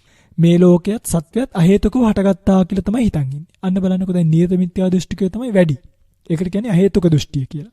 ඊළඟට කුසල කර්මයේ කුසල විපාකත් අකුසල කර්මයේ අකුසල විපාකත් නැතයි කියලා ගන්නවා සමහර දෘෂ්ටියක්. ඕකට කියනවා නාස්තික දෘෂ්ටිය කියලා. ওই නාස්තික දෘෂ්ටියත් නියත මිත්‍යා දෘෂ්ටිය ගන්නට වැටෙනවා. කියන්නේ කුසල විපාක අකුසල විපාක ඒ කර්මවල නැහැයි කියලා දැනගන්න අයට. තුන්වෙනි එකට කියනවා අකිරිය දෘෂ්ටිය කියලා. අකිරිය දෘෂ්ටිය කියලා කියන්නේ මරණින් මත්තේ ඉපදීමක් නේ. බුදුරජාණන් වහන්සේලා වගේ උතුමන් වහන්සේලා කෙරෙහි පැවැත්විය යුතු 아무තු සිරිත් විරිත් නේ. කියන වගේ දෘෂ්ටියකට ගියොත් ඒකට කියනවා අකිරිය දෘෂ්ටිය කියලා. අද බොහෝ දෙනෙක් ලෝකෙ මේ නියත මිත්‍යා දෘෂ්ටියෙන් ඕනෑ තරම් මේවට සාදුකාර දෙන අයත් නේද? සමහරු මේවා කියනවා පඬිතුයෝ වගේ මෙලෝ පොතක් කියවලා නැතුව කිසියම් කල්පනාවක් කරලා නැතුව නිකන් සිංහල පොතකුයි සාහිත්‍ය පොතකුයි ව්‍යාකරණ පොතකුයි විතරක් කියවලා තමන් අර මන් දැක්කයි පෙරේදා සිංහල ගුරුවරයෙක් කොයි පිඟුතුලා දන්නව ඇති ව්‍යාකරණයක් දෙකක් කටපාඩම් කරලා හිතන් ඉන්නේ කොණ්ඩේ ටිකක් බැන්දට පස්සේ තමන් තමයි මේ ලෝකේ සියල්ල දන්න කෙනා කියලා. නේද? ඒ පිඟුතුලා දන්නේ නේ අපිට ඒ පිඟුතුලා ගැන අනුකම්පාවක් විතරයි එන්නේ දකින හැම වෙලාවකම මේ නියත මිත්‍යා දෘෂ්ටියට අහු වෙලා කර්මපත පූර්ණේ කරගෙන යනවා. මොකද වෙන්නේ? මරණින් මත්තේ ඒකාන්තයෙන්ම නිරේට යනවා. ගිහිල්ලා කල්ප විනාශයකදීවත් ගොඩ එන්නේ නැතුව කෝටි ලක්ෂ ගණන් සක්වලවල් වලින් පිට සක්වලවල් වලත් ඉපදිලා අති දීර්ඝ කාලයක් දුකින් දින් වෙනවා. හරි. එතකොට දැන් මම ඔය පිඟුතුලට හේතුක දෘෂ්ටිය, නාස්තික දෘෂ්ටිය, අකිරිය දෘෂ්ටිය කියලා දුන්නා. තවත් මේකේ තියෙනවා පිඟුතු ඔය පිඟුතුල අහලා තියෙන මහා මංගල සූත්‍රයේ තියෙනවා දිට්ඨ මංගල, සුත මංගල, මුත මංගල, විඤ්ඤාත මංගල කියලා එකක් අට කතාවේ. මේ කියන්නේ මේ පස්කම් සැප අනුභව කිරීමේ දෝෂයක් නැත ආදී වශයෙන් අර සමහරු කියනවා නේද? දැන් ඔක බොහෝ අය කියන බුලත් පිට කෑවට කමක් නැහැ ඇලෙන්නේ නැතුව. දැන් ඕක ව්‍යාප්ත වෙලා ප්‍රසාරණීය වෙලා ගිහිල්ලා දැන් කියනවා ඕන දෙයක් කරාට කමක් නැහැ, ඕන වැරදි වැඩක් කරාට කමක් නැහැ, ඇලෙන්නේ නැතුව ගැටෙන්නේ නැතුව කියලා. පස්කම් සැප අනුභව කිරීමේ දොසක් නැත කියලා දැකීමම එක දෘෂ්ටියක්. ඊළඟට දිට්ඨ සුත මුත විඤ්ඤාත මංගල කියන දේවලුත් මිත්‍යා දෘෂ්ටි ගන්නට වැටෙනවා. හරි. ඒ සමේව හිමින් සැරේ දැනගන්න ඕනි. මේ මිත්‍යා දෘෂ්ටි අකුසල කර්මයේ කියන එක පින්වත්නි අවිද්‍යාව වගේම ලෝභ මූලික දිට්ඨිගත සංප්‍රයුක්ත සිත් 4 විතරයි ලැබෙන්නේ. කියන්නේ දිට්ඨිගත සංප්‍රයුක්ත සිත් 4 විතරයි. විප්‍රයුක්ත සිත් වල නේ. දිට්ඨිගත සංප්‍රයුක්ත කියන්නේ මේකනේ. දිට්ඨි කියන චෛතසිකයේ යෙදෙන්නෙම මේවත් එක්ක. ඔය පිටුන්තරට අර දිට්ඨිය ගැන කියලා දෙද්දි දෘෂ්ටි ගැන කියලා දුන්නානේ. මෙන්න මේ දෘෂ්ටි නිසා තමයි අර දිට්ඨිය කියන චෛතසිකය ඇති වෙන්නේ. දිට්ඨිගත සංප්‍රයුක්ත සිත් ඇති වෙන්න බලපාන කරුණු විදිහට ඒකයි කිව්වේ මෙවැනි මිත්‍යා දෘෂ්ටිය ඇසුරු කරන භාවිත කරන අයත් එක්ක වාසය කිරීම. කියන්නේ මිත්‍යා දිට්ඨිකයන් එක්ක වාසය කිරීම, ධර්මයෙන් වෙන්ව වාසය කිරීම, නොමනා වැරදි කල්පනා බහුල කොට ඇති බව, නුනුවණින් මනසිකාර්ය කිරීම කියන කාරණා නිසා Tamanට මේ විවිධ දෘෂ්ටි නැති වෙන්න පුළුවන්. මේ තමයි දස අකුසල කර්මයන්ගේ ඔබ දැනගත යුතු විග්‍රහය. පින්වත්නි, මේ බොහෝම කෙටියෙන් සහ වේගයෙන් තමයි මේ කියලා දුන්නේ. මොකද අපි කරගෙන යන්නේ අභිධර්ම පාඩමක් නිසා අභිධර්ම පාඩමට මූලිකත්වය දෙන්න ඕනේ. නමුත් මේ අවස්ථාවට ආවට පස්සේ මේක අතහරින්න බැරිව කියලා දෙන්න ඕමනාව තියෙන නිසා තමයි මම මේ පිළිබඳව ඔය පිංගුතුලට කියලා දුන්නේ. ඒ ඔය පිංගුතුල දැනගන්න මේවා කියන්න ගත්තොත් පැය 7-8ක ධර්ම දේශනාවක් වුණත් මේ ගැන කරන්න පුළුවන්. මොකද මේ ප්‍රාණඝාත ආදී අකුසල ධර්ම සිද්ධ වෙන ක්‍රම මහත් වැඩි. ලෝකේ බොහෝ මිනිස්සු සිද්ධ කරන්නේ මේ වගේ අකුසල කර්ම ඒ නිසයි දැන හෝ නොදැන. ඒ නිසා මේ දස අකුසල කර්මපත ගැන කළ කෙටි සහ වේගවත් විග්‍රහය නැවත වාරයක් ශ්‍රවණය කරලා කරුණු හොයලා මේ පිළිබඳව මනාව වූ අවබෝධයකට එන්න කොයි කවුරුත් උත්සාහ කරන්න ඕනි. අවසාන වශයෙන් සංක්ෂිප්තව ආපහු මතක් කරලා දෙන්නම්. මේ දස අකුසල කර්මපතයන්ගෙන් පාණාතිපාත, පරුසා වාචා, ව්‍යාපාද කියන අකුසල 3 දෙනා ද්වේෂ මූලික සිතින්ම විතරයි සිද්ධ කරන්න පුළුවන්. කාම මිත්‍යාචාරී, අවිද්‍යාව, මිච්ඡාදිට්ඨිය කියන 3 ලෝභ මූලික සිතින් තමයි සිද්ධ කරන්න පුළුවන්. මේ වගේ තව පුංචි ප්‍රභේදයකුත් තියෙනවා. මෝහය කියන එක ප්‍රත්‍ය වෙන බව සිහිපත් කරලා තියෙනවා මේ ලෝභ මූලික සිතටත් ද්වේෂ මූලික සිතටත්. ඒ වගේම අදින්නාදාන, මුසාවාද, පිසුනා වාච, සම්ප්‍රප්පලාප කියන 4. ඒක ලෝභ මූලික සිතින් වෙන්නත් පුළුවන්, ද්වේෂ මූලික සිතින් වෙන්නත් පුළුවන්. ලෝභ මූලික සිතින් නිසකවම වෙන 3යි, ද්වේෂ මූලික සිතින් නිසකවම වෙන 3යි. ලෝභ ද්වේෂ මූලවල දෙකෙන්ම යෙදිලා කරන්න පුළුවන් දේවල් 4ක් දකින්න පුළුවන්කම ලැබෙනවා. අදින්නාදාන, මුසාවාද, පිසුනා වාච, සම්ප්‍රප්පලාප කියන 4ම. මේ තමයි ඔබ දැනගත යුතු දස අකුසල කර්ම විග්‍රහය. ඉතින් කාල වේලාව බොහෝ ඉක්මලා ගිහිලා තියෙන නිසා මෙතනින් එහාට ධර්ම දේශනාව සිද්ධ කරන්නේ නැහැ. මේ දස අකුසල කර්මපතයන් පිළිබඳව නැවත නැවත සේවනීය කරමින්, මේවා සොයමින්, කරුණු විස්තර විග්‍රහ කරමින් මේ දස අකුසල කර්මපතයන්ගෙන් වෙන්ව සාංශාරික විමුක්තිය දක්වා යන සාංශාරික ගමනේ කෙසෙදු පුංචි වරදකටවත් ඉඩ නොතියා වඩාම පිරිසුදු භාවයටපත් වෙනවා. ඒ සඳහා මේ ධර්ම ශ්‍රවණමේ කුසලයත්, මේ ධර්ම දානමේ පින්කම් වලට සහසම්බන්ධ වෙන හැම දිනෙකටම, ඒ වගේම ශ්‍රවණය කළ ඔබ හැම දිනෙකටම උතුම් පාරමිතාවක් වේවා, පාරමී පිණිස පවතිවා කියලා කවුරුත් සාදු කියලා ප්‍රාර්ථනාවක් ඇති කරගන්න. සියලු දෙවියෝ මෙපින් අනුමෝදන් වේවා, දෙව්ලොව සැනසෙත්වා, දෙවියන්ද ප්‍රාර්ථනීය බෝධියකින් උතුම් නිවනින් නිවේවා කියන ප්‍රාර්ථනාවෙන් දෙවියන්ට පින් අනුමෝදන් කරමු. ආකාසට්ඨා ච බුම්මට්ඨා දේවා නාග මහිද්దికා පුඤ්ඤන්තං අනුමෝදිත්වා චිරං රක්칸තු ශාසනං. ආකාසට්ඨා ච බුම්මට්ඨා දේවා නාග මහිද්దికා පුඤ්ඤන්තං අනුමෝදිත්වා චිරං රක්칸තු දේශනං.